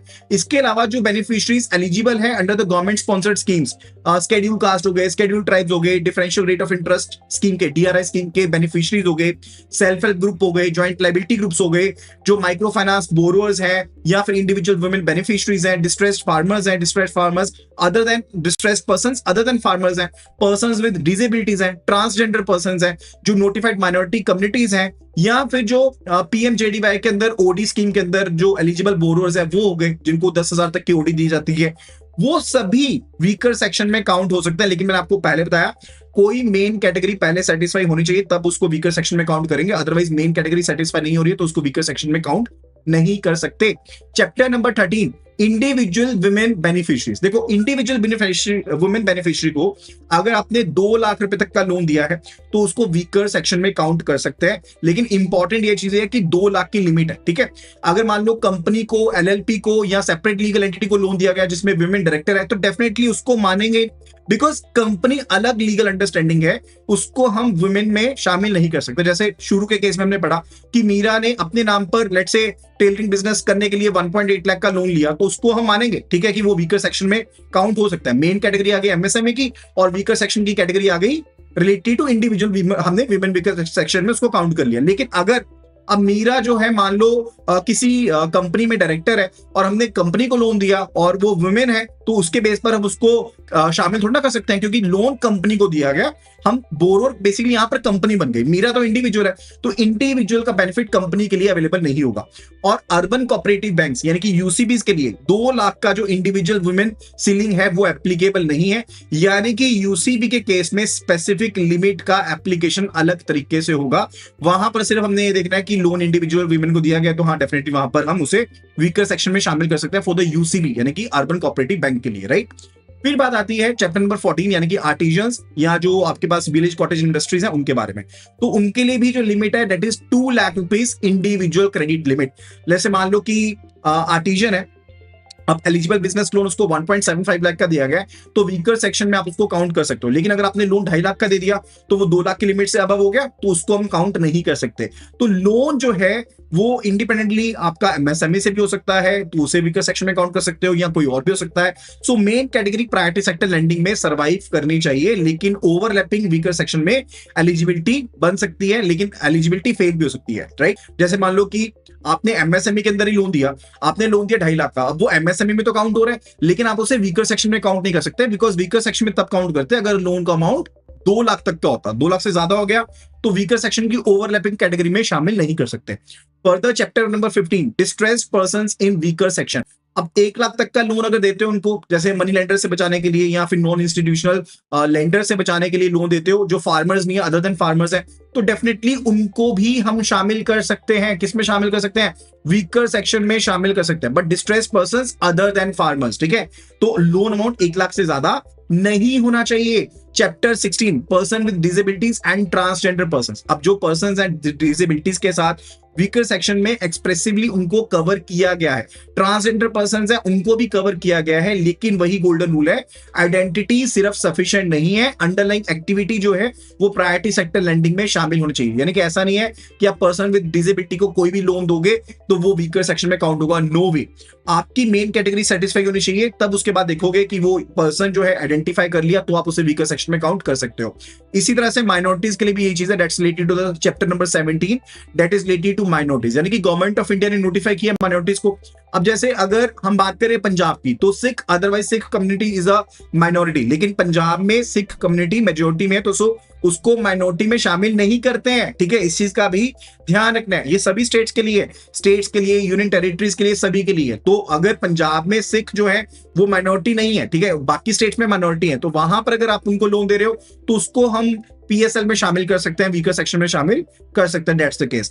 फिर बात आती है चैप्टर नंबर 18 यानी कि पीएमजेडीवाई ओवरड्राफ्ट, यानी कि प्रधानमंत्री जनधन योजना ओवरड्राफ्ट। अब यहाँ पर 10,000 तक का अमाउंट जो है वो दिया जाता है एलिजिबल पर्संस को एज एन ओडी, ओवरड्राफ्ट के रूप में दिया जाता है, तो उसको हम बेसिकली वीकर सेक्शन में काउंट कर सकते हैं। तो पीएसएल की जो मास्टर डायरेक्शंस है, ठीक है, कोई permanent basically fixed OD amount prescribe नहीं करती हैं, लेकिन अभी के लिए जो अमाउंट चल रहा है दैट इज 10,000 रुपीज, तो हम उसको उसी को शामिल करेंगे। अब बात करते हैं चैप्टर नंबर 19 यानी कि वीकर सेक्शन से रिलेटेड केस स्टडीज के बारे में। तो केस 1 इज रिलेटेड टू कि एससी स्टूडेंट को 20 लाख का एजुकेशन लोन दिया गया। अब मेन कैटेगरी कौन सी बन गई? एजुकेशन बन गई। वीकर सेक्शन कैटेगरी कौन सी बन गई? वीकर सेक्शन कैटेगरी के लिए एलिजिबल होगा, यस होगा। केस 2 समझो, एससी बोरोर को 5 लाख का पर्सनल लोन दिया गया फॉरेन हॉलीडे लोन के लिए। अब मेन पीएसएल कैटेगरी कोई भी नहीं है, वीकर सेक्शन में शामिल होगा? नहीं होगा, क्योंकि मेन कैटेगरी ही एलिजिबल नहीं हुई। केस नंबर 3, इंडिविजुअल वुमेन को 1.9 लाख का माइक्रो एंटरप्राइज लोन दिया गया। तो जो मेन कैटेगरी है वो एमएसएमई है, और माइक्रो सब कैटेगरी हो गई, वो भी सही है, और वीकर सेक्शन में भी काउंट कर सकते हो क्योंकि इंडिविजुअल वुमेन को लोन दिया गया और 2 लाख तक का लोन दिया गया, तो वो भी एलिजिबल है। केस नंबर 4, इंडिविजुअल वुमेन को 3 लाख का एलिजिबल माइक्रो एंटरप्राइज लोन दिया गया। अब देखो 3 लाख का माइक्रो एंटरप्राइज, यानी कि एमएसएमई में भी है, माइक्रो एंटरप्राइज का जो सब टारगेट होता है उसमें भी सेटिस्फाई हो गया, लेकिन आप वीकर सेक्शन में काउंट नहीं कर सकते। क्यों? क्योंकि वहां पर लिमिट 2 लाख रुपए की है, यहां पर लोन लिमिट 3 लाख की होगी। Case number 5, women owned company 1.5 lakh का लोन दिया, तो यहां पर बोरोर वुमेन नहीं है, यहां पर बोरोर कंपनी है, तो इंडिविजुअल वुमेन को बेसिकली हम ट्रीट नहीं कर सकते ना as such, right. Case number 6, artisan को 1.8 लाख का लोन दिया। अब main category MSME and weaker section में भी काउंट कर सकते हो, बिल्कुल कर सकते हो। केस नंबर 7, आर्टिजन को 3 लाख का लोन दिया। अब एमएसएमई कैटेगरी तो एलिजिबल है, लेकिन वीकर सेक्शन में काउंट नहीं करेंगे क्योंकि वहां पर लोन लिमिट 2 लाख तक की काउंट होती थी, उससे ज्यादा नहीं। अब बहुत इंपॉर्टेंट चैप्टर है chapter number 20, that's related to district level differential weightage. देखो अब आते हैं सबसे इंटरेस्टिंग कंसेप्ट के ऊपर। आरबीआई का ऑब्जेक्टिव है कि प्रायोरिटी सेक्टर क्रेडिट सिर्फ वेल फाइनेंस डिस्ट्रिक्ट तक कंसंट्रेट ना हो, जो लो क्रेडिट डिस्ट्रिक्ट्स हैं, जहां पर क्रेडिट फ्लो कम होता है, बैंक उसमें इंकरेज्ड हो और वहां पर ज्यादा लेंडिंग करें। अब हाई क्रेडिट डिस्ट्रिक्ट्स में एडिशनल क्रेडिट, थोड़ा सा लो रेगुलेटरी वेटेज मिलता है, यानी कि अगर आप हाई क्रेडिट, जहां पर ऑलरेडी बहुत क्रेडिट कर रहे हैं बैंक, वहां पर अगर आप पीएसएल देंगे तो उसको वेटेज कम मिलेगी। अगर लो क्रेडिट जोन है वहां पर अगर आप सैंक्शनिंग करते हो तो आपको वेटेज ज्यादा मिलेगी। तो 3 कैटेगरीज है यहाँ पर। लो क्रेडिट आइडेंटिफाइड डिस्ट्रिक्ट्स, जहां पर कैपिटा जो प्रायोरिटी सेक्टर लेंडिंग है वो 9,000 रुपए से कम है, वहां पर आपको प्रायोरिटी सेक्टर लेंडिंग का क्रेडिट वेटेज 125% मिलेगा। यानी कि अगर आपने 100 करोड़ का लोन किया तो उससे 125 करोड़ माना जाएगा, जहां पर जिन एरियाज में priority sector lending per capita 9,000 rupees से कम है, और जहां पर कैपिटा पीएसएल 42,000 से ज्यादा है, उनको माना जाएगा हाई क्रेडिट आइडेंटिफाइड डिस्ट्रिक्ट्स, और वहां पर आपको वेटेज मिलेगा सिर्फ 90%। 100 करोड़ का लोन किया, काउंट होगा पीएसएल में 90 करोड़ का। और बाकी डिस्ट्रिक्ट्स के लिए जहां पर 9,000 से लेकर के 42,000 तक का है, उनको काउंट किया जाएगा नॉर्मल, यानी कि वहां पर नॉर्मल वेटेज मिलेगा 100% का।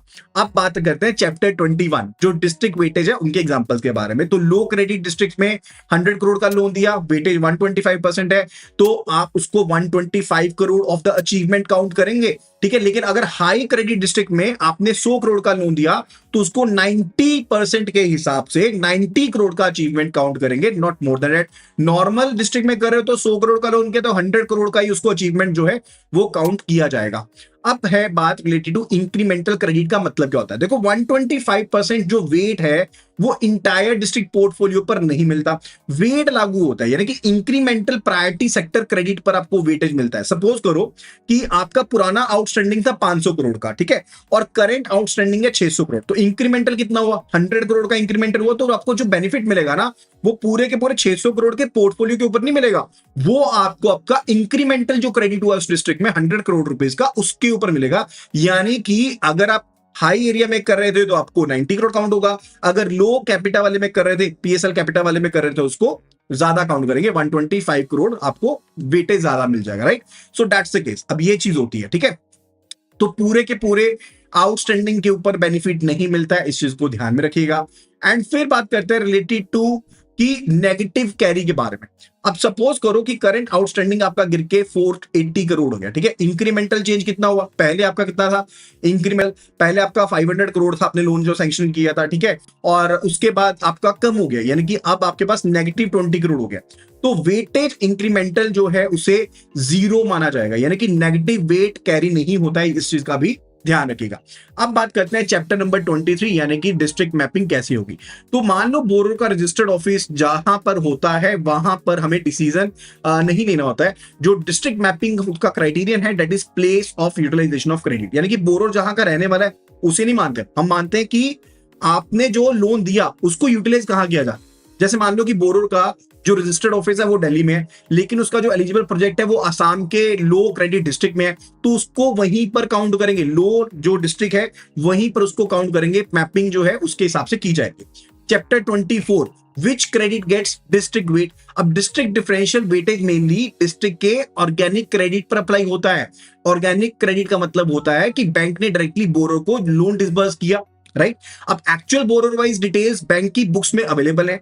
अब इनडायरेक्ट या फिर जो इनऑर्गेनिक राउट्स होते हैं उनको डिस्ट्रिक्ट इंक्रीमेंटल वेट कैलकुलेशन में इंक्लूड नहीं किया जाएगा, ठीक है, दैट्स द केस। अब बात समझो, जैसे कि मान लो कि पीएसएलसीज होते हैं या फिर आईबीपीसीज होते हैं या सिक्योरिटाइजेशन होता है, डायरेक्ट असाइनमेंट होता है, एमएफआई ऑन लैंडिंग है या एनबीएफसी ऑन लैंडिंग है, एचएफसी ऑन लैंडिंग है। अब इनका मतलब क्या हुआ, अब पीएसएलसीज क्या होते हैं, प्रायोरिटी सेक्टर लैंडिंग सर्टिफिकेट्स, आईबीपीसी हो गए, इंटरबैंक जो आपके सर्टिफिकेट्स हैं, परचेज सर्टिफिकेट, प्रायोरिटी सर्टिफिकेट्स हैं वो हो गए, एमएफआई ऑन लैंडिंग कर दी, यानी कि आपने एमएफआई को लोन दे दिया, फर्दर उसने लोन दिया, एचएफसी को लोन दे दिया, उसने फर्दर आगे लोन दिया। तो मतलब अगर लो क्रेडिट डिस्ट्रिक्ट के बोरोर्स को इनडायरेक्ट एमएफआई राउट के थ्रू पैसा पहुंचा तो फिर बेसिकली बैंक को 125% का बेनिफिट नहीं मिलेगा, ध्यान में रखिएगा। अगर आपने किसी बैंक से पीएसएलसी परचेज किए, ठीक है, आपका प्रायोरिटी सेक्टर लैंडिंग शॉर्ट था, ठीक है, तो आपने अपना प्रायोरिटी सेक्टर लैंडिंग पूरा करने के लिए प्रायोरिटी सेक्टर लैंडिंग सर्टिफिकेट जो था वो परचेज कर दिया। अब वो था लोअर डिस्ट्रिक्ट वाले में, लोअर पर कैपिटा पीएसएल वाले डिस्ट्रिक्ट से रिलेटेड, तो आपको उसका 125% का बेनिफिट नहीं मिलेगा, आपको वही बेनिफिट मिलेगा 100% वाला नॉर्मल जो रहता है, right, that is the scenario. अब बात करते हैं related to the revision part, social infrastructure like schools, drinking water, sanitation. तो यहां पर 8 करोड़ पे पर बोरो की लिमिट है। हेल्थ केयर से रिलेटेड टीयर 2 से लेकर के टीयर 6 में 12 करोड़ पर बोरो की लिमिट है। यूसीबी हेल्थ केयर इक्विवेलेंट की बात करें तो पॉपुलेशन बिलो 1 लाख माना जाता है। रिन्यूएबल एनर्जी के लिए जो बिजनेस के लिए लिमिट है 35 करोड़ की है, पर बोरो लिमिट जो है वो 10 लाख की है इंडिविजुअल हाउस होल्ड की, ठीक है। और micro finance house hold income का क्राइटेरिया क्या है, 3 लाख, और मंथली रिपेमेंट ऑब्लिगेशन 50% से ज्यादा ना हो। एसएचजी जीएलजी के लिए लोन जो है दैट इज ₹2 लाख पर ग्रुप, और डिस्ट्रेस नॉन फार्मर्स के लिए 1 लाख रुपए का है। और अगर स्टार्टअप्स को अदर्स के अंदर लोन देना है तो 50 करोड़ की लिमिट है। इंडिविजुअल वुमेन वीकर सेक्शन में काउंट करते हैं अगर 2 लाख तक का लोन दिया गया है। अगर 2 लाख की वुमेन लिमिट है, not applicable to the UCBs, UCBs के लिए एप्लीकेबल नहीं है वो। और आर्टिजन्स को या फिर विलेज एंड कॉटेज इंडस्ट्रीज को लोन दिया तो वहां पर भी इंडिविजुअल लोन की लिमिट 2 लाख तक की है। लो क्रेडिट जो डिस्ट्रिक्ट्स हैं वहां पर कैपिटा पीएसएल अगर 9,000 से कम है तो उसे 125% वेटेज मिलता है, और अगर हाई क्रेडिट डिस्ट्रिक्ट है पर कैपिटा पीएसएल अबव 42,000 है तो उसको 90% वेटेज मिलता है। बाकी डिस्ट्रिक्ट्स में जहां पर नॉर्मल है यानी कि 9,000 से लेकर के 42,000 तक है वहां 100% वेटेज मिलता है। ठीक है, that is the scenario and that's all related to this. तो एक केस स्टडी आपके सामने और रखता हूं एंड इसका आप आंसर करेंगे और आंसर मिलेगा नेक्स्ट वीडियो में। अब मानो कि भारत प्रगति बैंक की फाइनेंशियल प्रॉब्लम शुरू होती है बेसिकली कि 31 मार्च बहुत नजदीक है और बैंक का जो required overall priority sector lending है वो था 8,000 करोड़ का, और वेट जो एलिजिबल अचीवमेंट है वो है 7,920 करोड़, यानी कि शॉर्टफॉल है 80 करोड़ रुपीस का। अब टाइम इतना कम है कि आप नए बोरोर्स को आइडेंटिफाई नहीं कर सकते, उनको अप्रेजल नहीं कर सकते, लोन सैंक्शन नहीं कर सकते, डिसबर्स नहीं कर सकते, वो चीज प्रैक्टिकली पॉसिबल है ही नहीं। ठीक है, तो मैनेजमेंट किसी दूसरे बैंक के लोन पोर्टफोलियो को परचेज भी नहीं करना चाहती, क्रेडिट रिस्क भी नहीं लेना चाहती। तभी ट्रेजरी हेड कहता है हम 80 करोड़ का प्रायोरिटी सेक्टर लेंडिंग अचीवमेंट खरीद सकते हैं। अब सवाल आता है कि बिना लोन खरीदे प्रायोरिटी सेक्टर लेंडिंग अचीवमेंट कैसे खरीदा जाएगा? क्या बोरोर ट्रांसफर होगा? नहीं। क्या लोन एसेट ट्रांसफर होगा? नहीं। क्या ईएमआई कैश फ्लो ट्रांसफर होगा? नहीं। तो क्या क्रेडिट रिस्क ट्रांसफर होगा? नहीं। फिर बायर बैंक कैसे खरीद सकता है, राइट? और सेलर बैंक क्या बेच रहा है? यही है जो पर्टिकुलर हम आगे समझेंगे, दैट इज रिलेटेड टू पीएसएलसी यानी कि प्रायोरिटी सेक्टर लेंडिंग सर्टिफिकेट। लेकिन पीएसएलसी एग्रीकल्चर, पीएसएलसी एसएफ और एमएफ, पीएसएलसी माइक्रो एंटरप्राइज, पीएसएलसी जनरल में क्या डिफरेंस है, और बैंक का एसएमएफ टारगेट शॉर्ट है तो क्या पीएसएलसी जनरल काम आएगा? क्या अगर बैंक जो है 30 मार्च को पीएसएलसी खरीदे तो वो कब एक्सपायर होगा? और अगर ओवरऑल टारगेट पूरा है लेकिन सब टारगेट शॉर्ट है तो पेनल्टी कैसे लगेगी? इन सभी क्वेश्चंस का हम आंसर फाइंड आउट करेंगे नेक्स्ट पार्ट में, that would be the last part. तो फाइनल पार्ट बिल्कुल भी मिस नहीं करना, पूरी की पूरी सीरीज को अच्छे से गो थ्रू कर लो। अगर कोई डाउट है do let me know in the comment sections. Thank you so much and see you again in the next video.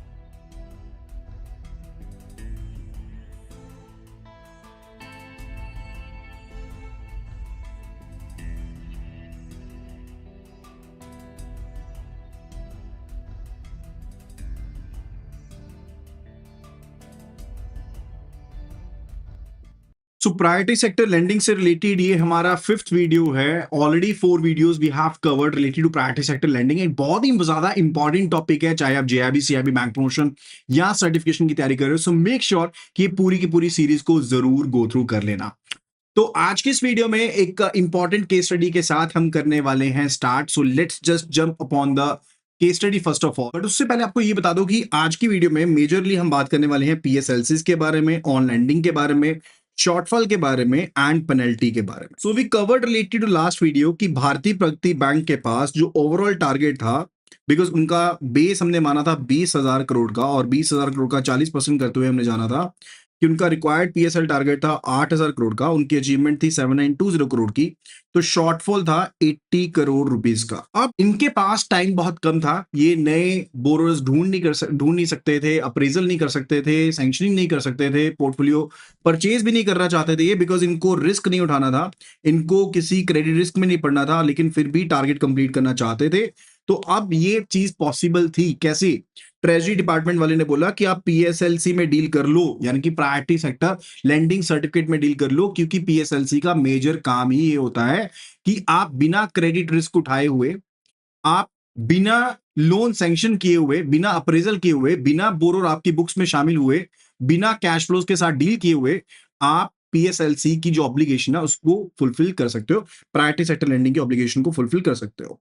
सो आज हम क्लियरली जानने वाले हैं इन 5 चीजों के बारे में। पहली चीज है related to direct versus indirect routes, PSLC और उसके 4 टाइप्स, एमएफआई, एनबीएफसी, एचएफसी और एनसीडीसी के बारे में, क्वार्टरली मॉनिटरिंग क्या है, और पेनल्टी एंड उसका जो फाइनल केस है जो लास्ट में सभी की 5 के 5 पार्ट्स को इकट्ठा कर देगा, इन सभी चीजों के बारे में जानने वाले हैं।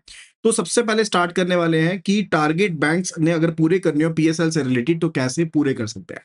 जैसे मान लो कि बैंक का 40% का टारगेट है एंड 18% का एग्रीकल्चर का टारगेट है, 14% का एनसीएफ का टारगेट है, और फर्दर इसके पास 10% का टारगेट है एसएफ और एमएफ को लेकर के। ठीक है, तो आप डायरेक्टली लोन सेक्शन कर दो। एमएसएमई का टारगेट है, आप एमएससी को यानी कि माइक्रो एंटरप्राइज को आप वर्किंग कैपिटल सेंक्शन कर दो, स्टूडेंट को एजुकेशन लोन दे दो, हाउसिंग लोन सेंक्शन कर दो, या फिर जहां पर हम ये कह लें कि बैंक डायरेक्टली बोरर को लोन देता है, that is said to be the direct lending, उसको हम डायरेक्ट लैंडिंग कहते हैं। दूसरा पॉइंट है कि आप इनडायरेक्ट रूट को भी अपना सकते हो, जहां पर आप एक तरफ सिक्योरिटाइजेशन में सैंक्शनिंग कर सकते हो। सिक्योरिटाइजेशन का मतलब पता क्या होता है? लेट से यहां पर बैंक है ए, इसका एक लोन पोर्टफोलियो था या पूल ऑफ लोन्स था जिसमें मल्टीपल लोन अकाउंट थे, एंड इसने सेल कर दिया या असाइन कर दिया टू द बैंक बी।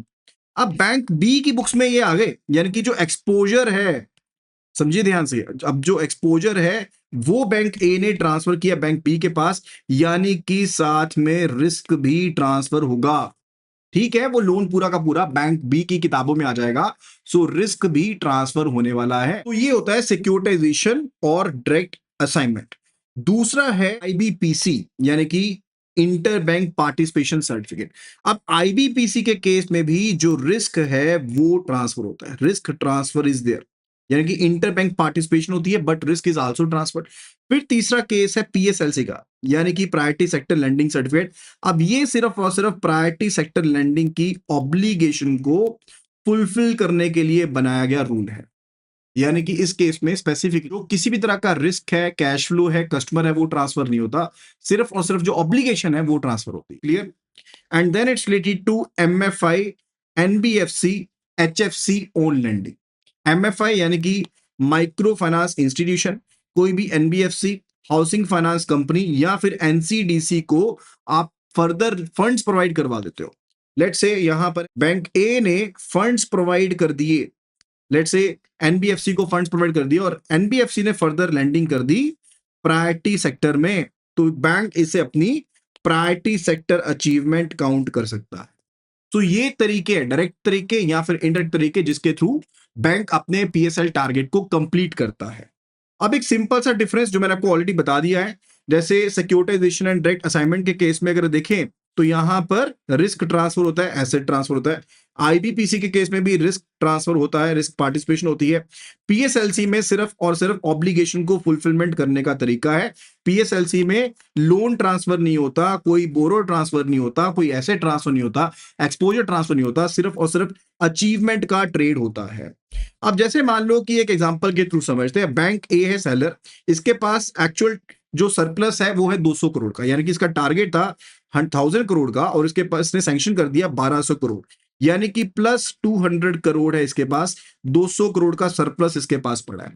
और वहीं पर बैंक बी का टारगेट था 100 करोड़ का, इसने सैंक्शन किया 900 करोड़, यानी कि शॉर्टफॉल है। इस केस में क्या है, इसने कम सैंक्शन किया है, तो 100 करोड़ रुपीस का शॉर्टफॉल इसके पास एग्जिस्ट करता है। अब बैंक बी जो है वो 100 करोड़ का पीएसएलसी परचेज करेगा, priority sector lending certificate purchase करेगा बैंक ए से, लेकिन बैंक ए को इस चीज को वेरीफाई करना पड़ेगा, बाद में इसको वेरीफाई करेगा, आरबीआई इंस्पेक्शन भी कर सकता है कि इसके पास एक्चुअल में प्रायोरिटी सेक्टर लेंडिंग था भी या नहीं था, राइट? तो उन सभी चीजों के बारे में जानेंगे। तो बोरोर जो है, ईएमआई है, क्रेडिट रिस्क है, वो ट्रांसफर नहीं होंगे, वो सेलर बैंक के पास ही रहेंगे, सिर्फ और सिर्फ टारगेट कंप्लीट करने के लिए पीएसएलसी अचीवमेंट ट्रांसफर कर देंगे। तो ये 100 करोड़ का अचीवमेंट सब्ट्रैक्ट हो जाएगा बैंक ए के अकाउंट से और 100 करोड़ का ऐड हो जाएगा बैंक बी के अकाउंट में, अचीवमेंट ऐड हो जाएगा। और ये जो पीएसएलसी होते हैं ना, ये सिर्फ और सिर्फ 1 अप्रैल से लेकर के 31 मार्च तक वैलिड होते हैं, यानी कि अगर आपने 30 मार्च 2026 में भी पीएसएलसी परचेज किया तो वो 1 अप्रैल 2026 को वेरीफाइड एप्लीकेबल नहीं रहेगा, इनवैलिड हो जाएगा, खत्म हो जाएगा। यानी कि एक ही साल आप उसको मान सकते हो, बाद में नहीं मान सकते हो। अब 4 तरह के पीएसएलसी होते हैं, आपने याद रखना है एएसएमजी, यानी कि ए होता है फॉर एग्रीकल्चर, फॉर एसएमएफ यानी कि एसएफएमएफ, यानी कि अगर आप स्मॉल फार्मर मार्जिनल फार्मर का आपका शॉर्ट फॉल है उसको परचेज करोगे।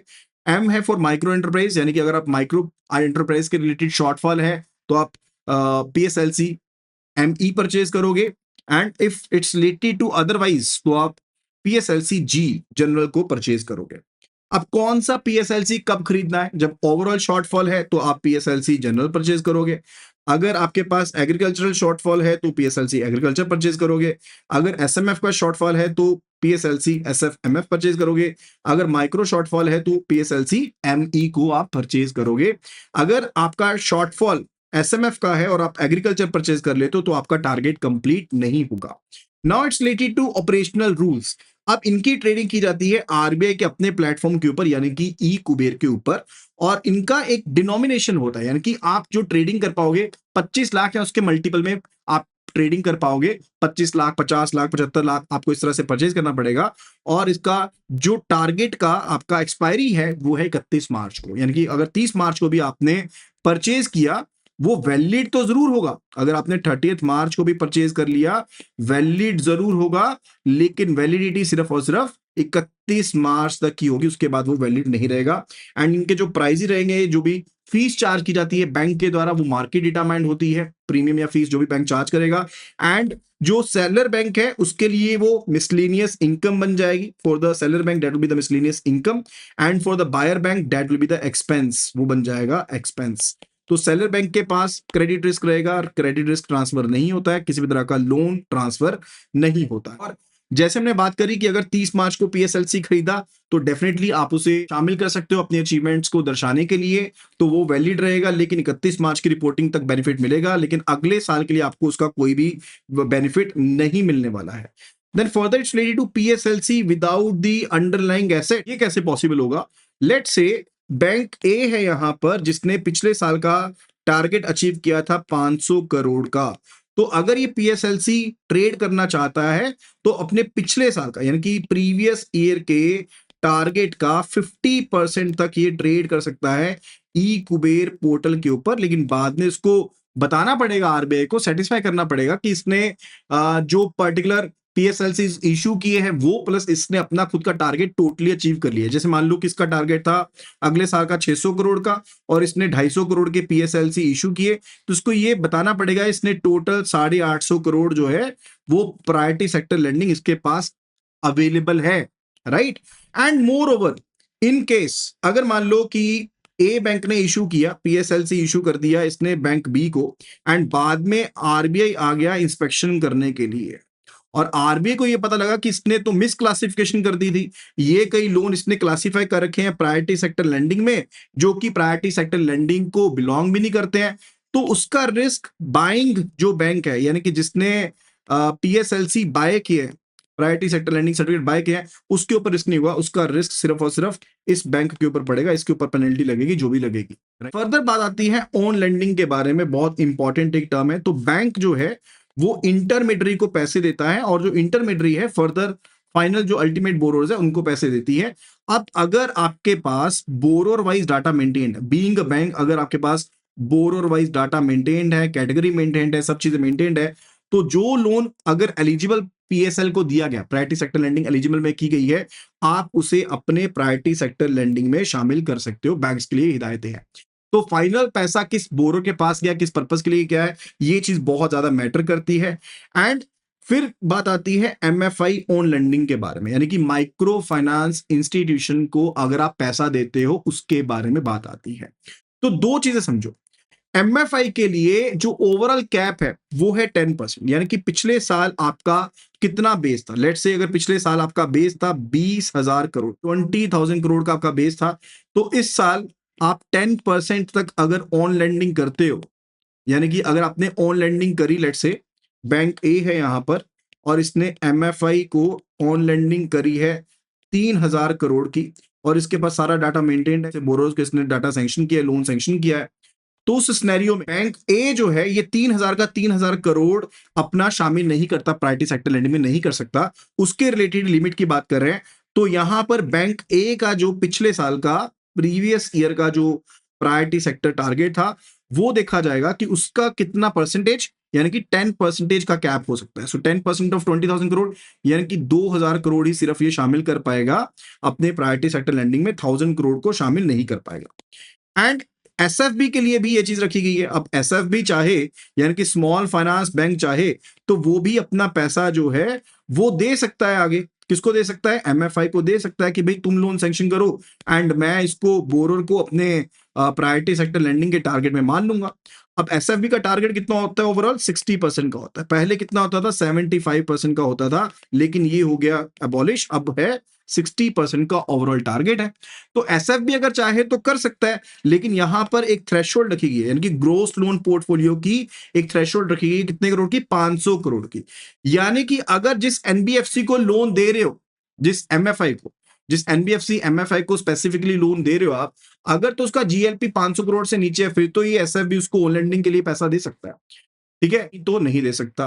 फर्दर कंप्लायंस चेक की बात करें तो कंप्लायंस ऐसा नहीं है कि आप ईयर के एंड पर जाके देखते हो कि कितना टारगेट कंप्लीट हो गया। नो, जो कंप्लायंस चेक होती है वो 4 क्वार्टर्स का एवरेज लिया जाता है, यानी कि जून, सितंबर, दिसंबर, मार्च, ये 4 क्वार्टर्स का जो आपको रिपोर्टिंग है। जैसे ही क्वार्टर एंड होता है उसके बाद 15 दिन, with in 15 days from the quarter and आपको रिपोर्टिंग करनी पड़ती है और आपको अपना टारगेट जो है वो बताना पड़ता है और फिर एवरेज निकाला जाता है। जैसे मान लो कि जून का टारगेट कुछ था, आपने सितंबर में कुछ अचीव किया, दिसंबर में कुछ अचीव किया, तो एवरेज निकाला जाएगा। तो प्रॉपर कंप्लायंस चेक की जाती है। एंड मोर ओवर, यहां पर जब आप ऑन लैंडिंग करते हो ना, ऑन लैंडिंग करते हो तो ऑडिटर सर्टिफिकेट चाहिए होता है। बोरोर लेवल डाटा, यानी कि जो बोरोर वाइज डाटा है वो काफी ज्यादा इंपॉर्टेंट है। दैट्स वेरी मच इंपॉर्टेंट, ठीक है? फिर बात आती है, अगर एनबीएफसी को, एनसीडीसी को, एचएफसी को ऑन लैंडिंग के लिए पैसा दिया तो कितनी लिमिट है? देखो, एमएफआई के लिए लिमिट मैंने आपको बता दी, वो 10% की लिमिट है। लेकिन अगर मैं इन सभी की बात करूं तो इनकी कलेक्टिव जो ओवरऑल कैप है वो है 5% की। तो अगर 20,000 टोटल बेस था पिछले साल का, तो 20,000 करोड़ का 5% करेंगे तो वो 1,000 करोड़ आप टोटल ऑन लैंडिंग कर सकते हो, जिसको पीएसएल में शामिल कर सकते हैं, चाहे आपने एनबीएफसी में किया हो, चाहे एनबीएफसी एमएसए में किया हो, चाहे एचएफसी में किया हो, और चाहे आपने एनसीडीसी को लोन दिया हो। और एनसीडीसी को जो आपने फंड्स दिए हैं तो उनको भी हम शामिल कर सकते हैं प्रायोरिटी सेक्टर लेंडिंग में, अगर वो एलिजिबल है तो। लेकिन अगर वो सिर्फ वही लोन शामिल होंगे जो 19 जनवरी 2026 के बाद आपने सैंक्शन किए हैं, यानी कि जो 19 जनवरी 2026 के बाद आपने फंड्स दिए हैं और एनसीडीसी ने जो लोन सैंक्शन किए सिर्फ उन्हीं को शामिल किया जाएगा, उससे पहले के लोन्स को शामिल नहीं किया जाएगा, राइट? और एक चीज और है यहाँ, जो लिमिट यहां पर रखी गई है, जो लिमिट यहां पर रखी गई है फॉर एग्रीकल्चर पर्पसेस, अगर आप ऑन लैंड नहीं देते हो तो पर टिकट साइज लोन रखा गया 10 लाख मैक्सिमम। एनबीएफसी एमएससी के लिए लिमिट 20 लाख की है, एचएफसी के लिए भी ये लिमिट 20 लाख की है। कहने का मतलब है कि अगर आपने एनबीएफसी को फंड्स दिए और एनबीएफसी ने ट्रैक्टर के लिए लोन दे दिया 8 लाख रुपए का, तो फार्मर को लोन दिया ट्रैक्टर के लिए तो डेफिनेटली वो एलिजिबल है, ठीक है? लेकिन मान लो कि अगर एक फार्मर को लोन दे दिया 14 लाख का, तो क्या वो एलिजिबल होगा? No, that won't be eligible. इसी तरह से अगर माइक्रो एंटरप्राइज की बात करें तो मैक्सिमम लोन 20 लाख का, अगर हाउसिंग के लिए बात करें तो मैक्सिमम लोन 20 लाख का अगर दिया गया तो वो एलिजिबल है, otherwise it won't be eligible. तो ध्यान रखना, एमएफआई के लिए जो ओवरऑल कैप है वो 10% की है एंड बाकी सबके लिए एग्रीगेट कंबाइंड कैप जो है वो 5% की है। एमएफआई की कैप 10%, एनबीएफसी की कैप कितनी है? 5% की है। एंड पीएसएल की मॉनिटरिंग जो है वो 31 मार्च को नहीं की जाती, सिर्फ और सिर्फ क्वार्टरली बेसिस पर की जाती है। जून में की जाती है, सितंबर में, दिसंबर में, मार्च में, और फिर एवरेज की कंसीडर किया जाता है। तो अगर आपने मार्च में 42% कर लिया तो उसका मतलब ये नहीं होता कि आपका ओवरऑल टारगेट कंप्लीट हो जाएगा। Average of the quarters will be taken. And reporting guideline की बात करें तो क्वार्टर एंड के बाद 15 रिपोर्टिंग करनी पड़ेगी और एनुअल बेस की रिपोर्टिंग होती है आपकी साल फाइनेंशियल ईयर एंड होने के बाद विद इन 1 मंथ आपको रिपोर्टिंग करनी पड़ती है, ठीक है? फर्दर अगर टारगेट आपका कम होता है, यानी कि आपका टारगेट आपने कंप्लीट नहीं किया, लेट्स से आपका टारगेट था 8,000 करोड़ का और आपने अचीव किया 7920 करोड़ का, तो शॉर्टफॉल हो गया 80 करोड़ रुपीस। कितना? 80 करोड़ का शॉर्टफॉल है। तो ये 80 करोड़ रुपीस आपको आपका इन्वेस्ट कर सकता है आरबीआई, आरआईडीएफ में, रूरल इंफ्रास्ट्रक्चर डेवलपमेंट फंड में, नाबार्ड फंड्स में, एनएसबी फंड्स में, सिडबी फंड्स में, मुद्रा फंड्स में पैसे डाल सकता है। और यहां पर बेनिफिट नहीं मिलता, आपकी ये हाई रिटर्न इन्वेस्टमेंट नहीं है, आपको कम पैसा मिलता है, आपको डिस इंसेंटिव मिलता है बेसिकली। एंड वो परसेंटेज भी डिपेंड करता है, यानी कि अगर मान लो आपका जो शॉर्टफॉल है वो 5% से कम है, ठीक है, जैसे मान लो 4.99% तक है, तो आपको जो बेनिफिट मिलेगा वो मिलेगा बैंक रेट -2%। और अगर 5% या उससे ज्यादा है लेकिन लेस देन 10% है तो बैंक रेट -3%। अगर 10% या उससे ज्यादा है तो बैंक रेट -4%।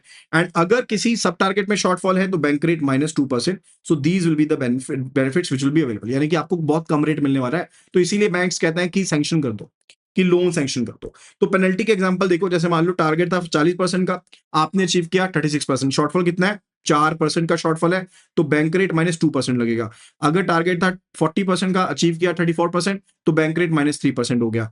अगर टारगेट था 40% का, अचीव किया 29%, तो शॉर्टफॉल कितना हो गया? बैंक रेट -4% का हो गया। अगर सब टारगेट शॉर्टफॉल हो गया, जैसे एसएमएफ का टारगेट शॉर्टफॉल हो गया, तो सब आपको बैंक रेट -2% के हिसाब से उसके ऊपर पैसा मिलेगा, क्योंकि उतना पैसा आपको इन्वेस्ट करना पड़ेगा। कहां कहां पे? या तो आप आरआईडीएफ में करोगे, वो आरबीआई बताएगा, आरआईडीएफ में करना है, नाबार्ड में करना है, एनएचबी में करना है, सिडबी में करना है, मुद्रा में करना है, वो आपको आरबीआई बताएगा। फर्दर कुछ एक कॉमन गाइडलाइंस है, उनको समझते हैं। जैसे कि 50,000 तक का अगर लोन आपका क्लासिफाइड है पीएसएल में, तो उसके ऊपर कोई भी चार्जेस नहीं पड़ते, ना डॉक्यूमेंटेशन चार्जेस, प्रोसेसिंग चार्जेस, किसी तरह की गारंटी चार्जेस नहीं, कोई भी चार्जेस नहीं पड़ते। एंड ये लिमिट जो है एसएचजी के ग्रुप के हिसाब से नहीं है, दैट लिमिट अप्लाइज टू पर मेंबर ऑफ द एसएचजी और जेएलजी, ठीक है। एंड फर्दर एक लोन एक ही मेन कैटेगरी को बिलोंग कर सकता है, मल्टीपल आपकी सब कैटेगरीज ओवरलैप हो सकती हैं, लेकिन मेन लोन आपका एक ही मेन कैटेगरी को बिलोंग करेगा, एक से ज्यादा कैटेगरीज को बिलोंग नहीं कर सकता। फिर बात आती है एक पूरा का पूरा केस जो समझना काफी ज्यादा जरूरी है, and that is related to कि मान लो कि ओवरऑल जो है आपका बेस वो कितना है? वो है 20,000 करोड़ का। तो 20,000 करोड़ मल्टीप्लाइड बाय 40% कितना हो गया? That became 8,000 crore. एग्रीकल्चर का कितना है? 18% के हिसाब से 18% of 40,000, 18% of what 18% of the overall target, ठीक है। एंड फॉर द एनसीएफ का टारगेट कितना है? 14% of the overall. And for the SMF का टारगेट भी 14%, 10% of the overall. And weaker section का टारगेट कितना आपका? 12%, ठीक है। तो ये टारगेट्स आपके आगे। एंड मोर ओवर आपका ओवरऑल टारगेट कितना है? ओवरऑल टारगेट है 8,000 करोड़ का। कितना? 8,000 करोड़ का। एंड आपका ये एक और टारगेट है, that's related to the micro enterprises का टारगेट, ये वाला टारगेट भी 7.5। तो आपके टारगेट अभी कितना अचीव्ड है? आपने 3600 करोड़ सैंक्शन, आपका एक टारगेट है, ठीक है। 2800 करोड़ जो है वो बेसिकली एग्रीकल्चर के अंदर का टारगेट है, यानी कि ये जो टारगेट है ये एग्रीकल्चर के अंदर का, ये वाला भी और ये वाला टारगेट भी एग्रीकल्चर के अंदर का टारगेट है, सब targets of the agriculture, right. अब बात करते हैं एक्चुअल पोजीशन की। तो बैंक ने ओवरऑल टारगेट कंप्लीट किया 7700 करोड़ का, शॉर्टफॉल है 300 करोड़ का, और एग्रीकल्चर के केस में सरप्लस आ गया है अपने पास 100 करोड़, और एनसीएफ का टारगेट भी कंप्लीट है, 50 करोड़ सरप्लस आ गया है। एंड यहां पर एसएमएफ की बात करें तो 100 करोड़ शॉर्ट है, 100 crore short in case of the SMF, and 50 crore short in case of micro enterprises, and 50 crore short in the case of weaker section. अब क्या करना पड़ेगा? कितने प्रायोरिटी सेक्टर लेंडिंग परचेज करने पड़ेंगे? देखो, अगर पीएसएलसी की टाइप्स मैंने आपको बताई थी, जो कौन कौन सी थी, एक तो था जनरल, और एक था माइक्रो एंटरप्राइज, एक था एग्रीकल्चर, और एक था एमएफ यानी कि स्मॉल मार्जिनल फार्मर से रिलेटेड। अब ये स्मॉल मार्जिनल फार्मर में कितना शॉर्टफॉल है? 100 करोड़ है। तो 100 करोड़ तो आप परचेज कर लोगे ये वाला एसएमएफ वाला, ठीक है। और एग्रीकल्चर में शॉर्टफॉल है? नहीं है। एनसीएफ में शॉर्टफॉल है? नहीं है, ठीक है। माइक्रो में शॉर्टफॉल है? यस, माइक्रो में भी शॉर्टफॉल है। वहां पर कितना शॉर्टफॉल है? 50 करोड़ का। तो 50 करोड़ माइक्रो वाला परचेज कर लोगे, एंड बाकी 150 करोड़ कौन सा परचेज करोगे? बाकी 150 करोड़ परचेज करोगे जनरल वाला। तो टोटल 300 करोड़ के आपने पीएसएलसी परचेज करने हैं, टोटल 300 करोड़। शॉर्टफॉल कितना है? 300 करोड़ का ना ओवरऑल। तो 300 करोड़ में से जो 100 करोड़ है वो आप परचेज करोगे एसएमएफ, 50 करोड़ परचेज करोगे माइक्रो एंटरप्राइज वाला, एंड 150 करोड़ परचेज करोगे जनरल वाला। So this is what you will be purchasing, and आपका ओवरऑल टारगेट जो है वो कंप्लीट हो जाएगा। तो यही चीज यहां पर बताई है। तो सीक्वेंस ये रहेगा, एसएफ का 100 करोड़, और ये अब ना आपके पास ओवरऑल इंप्रूवमेंट हो जाएगी, this will be improving overall, क्योंकि इसमें आपका वीकर सेक्शन भी कवर होगा, इसमें आपका ओवरऑल भी कवर होगा। एंड पीएसएलसी जो माइक्रो है वो 50 करोड़ परचेज करोगे, एंड जनरल जो है वो 150 करोड़ परचेज करोगे, तो आपका ओवरऑल टारगेट जो है वो कंप्लीट हो जाएगा। अगर आप जनरल परचेज कर लेते तो आपका ओवरऑल टारगेट तो कंप्लीट हो जाता, लेकिन आपका जो सब टारगेट है वो कंप्लीट ना होता, इसलिए वो चीज बहुत ज्यादा इंपॉर्टेंट है। अब आपको एक यहां पर मैं क्वेश्चन पूछता हूं, आपको उसका आंसर करना है, दैट्स रिलेटेड टू कि एक स्मॉल फाइनेंस बैंक है, उसका ओवरऑल जो परसेंटेज है अचीवमेंट का पीएसएल का 61% है, एंड रिक्वायर्ड जो कैटेगरी परसेंटेज है 60% का, लेकिन माइक्रो एंटरप्राइज अचीवमेंट उनकी 7% की है, रिक्वायर्ड टारगेट 7.5% का था। तो क्या बैंक पूरी तरह से कंप्लाइंट हो? जल्दी से जल्दी यस या नो लिख करके कमेंट सेक्शन में पोस्ट कर दीजिए, और अगर आपको ये वीडियो पसंद आई है, if you are able to understand the concepts through it, so make sure कि वीडियो को लाइक जरूर करें, वीडियो को शेयर जरूर करें एंड चैनल को सब्सक्राइब करना बिल्कुल भी ना भूलना। और अगर आपको ये पीडीएफ चाहिए पूरी की पूरी 5 के 5 क्लासेस की, तो अभी के अभी लिखो पीएसएल कमेंट सेक्शन में, या व्हाट्सएप कर दो पीएसएल लिख करके टू द नंबर 8360944207 के ऊपर। I will start sharing the updates with you. Thank you so much and see you again in the next video.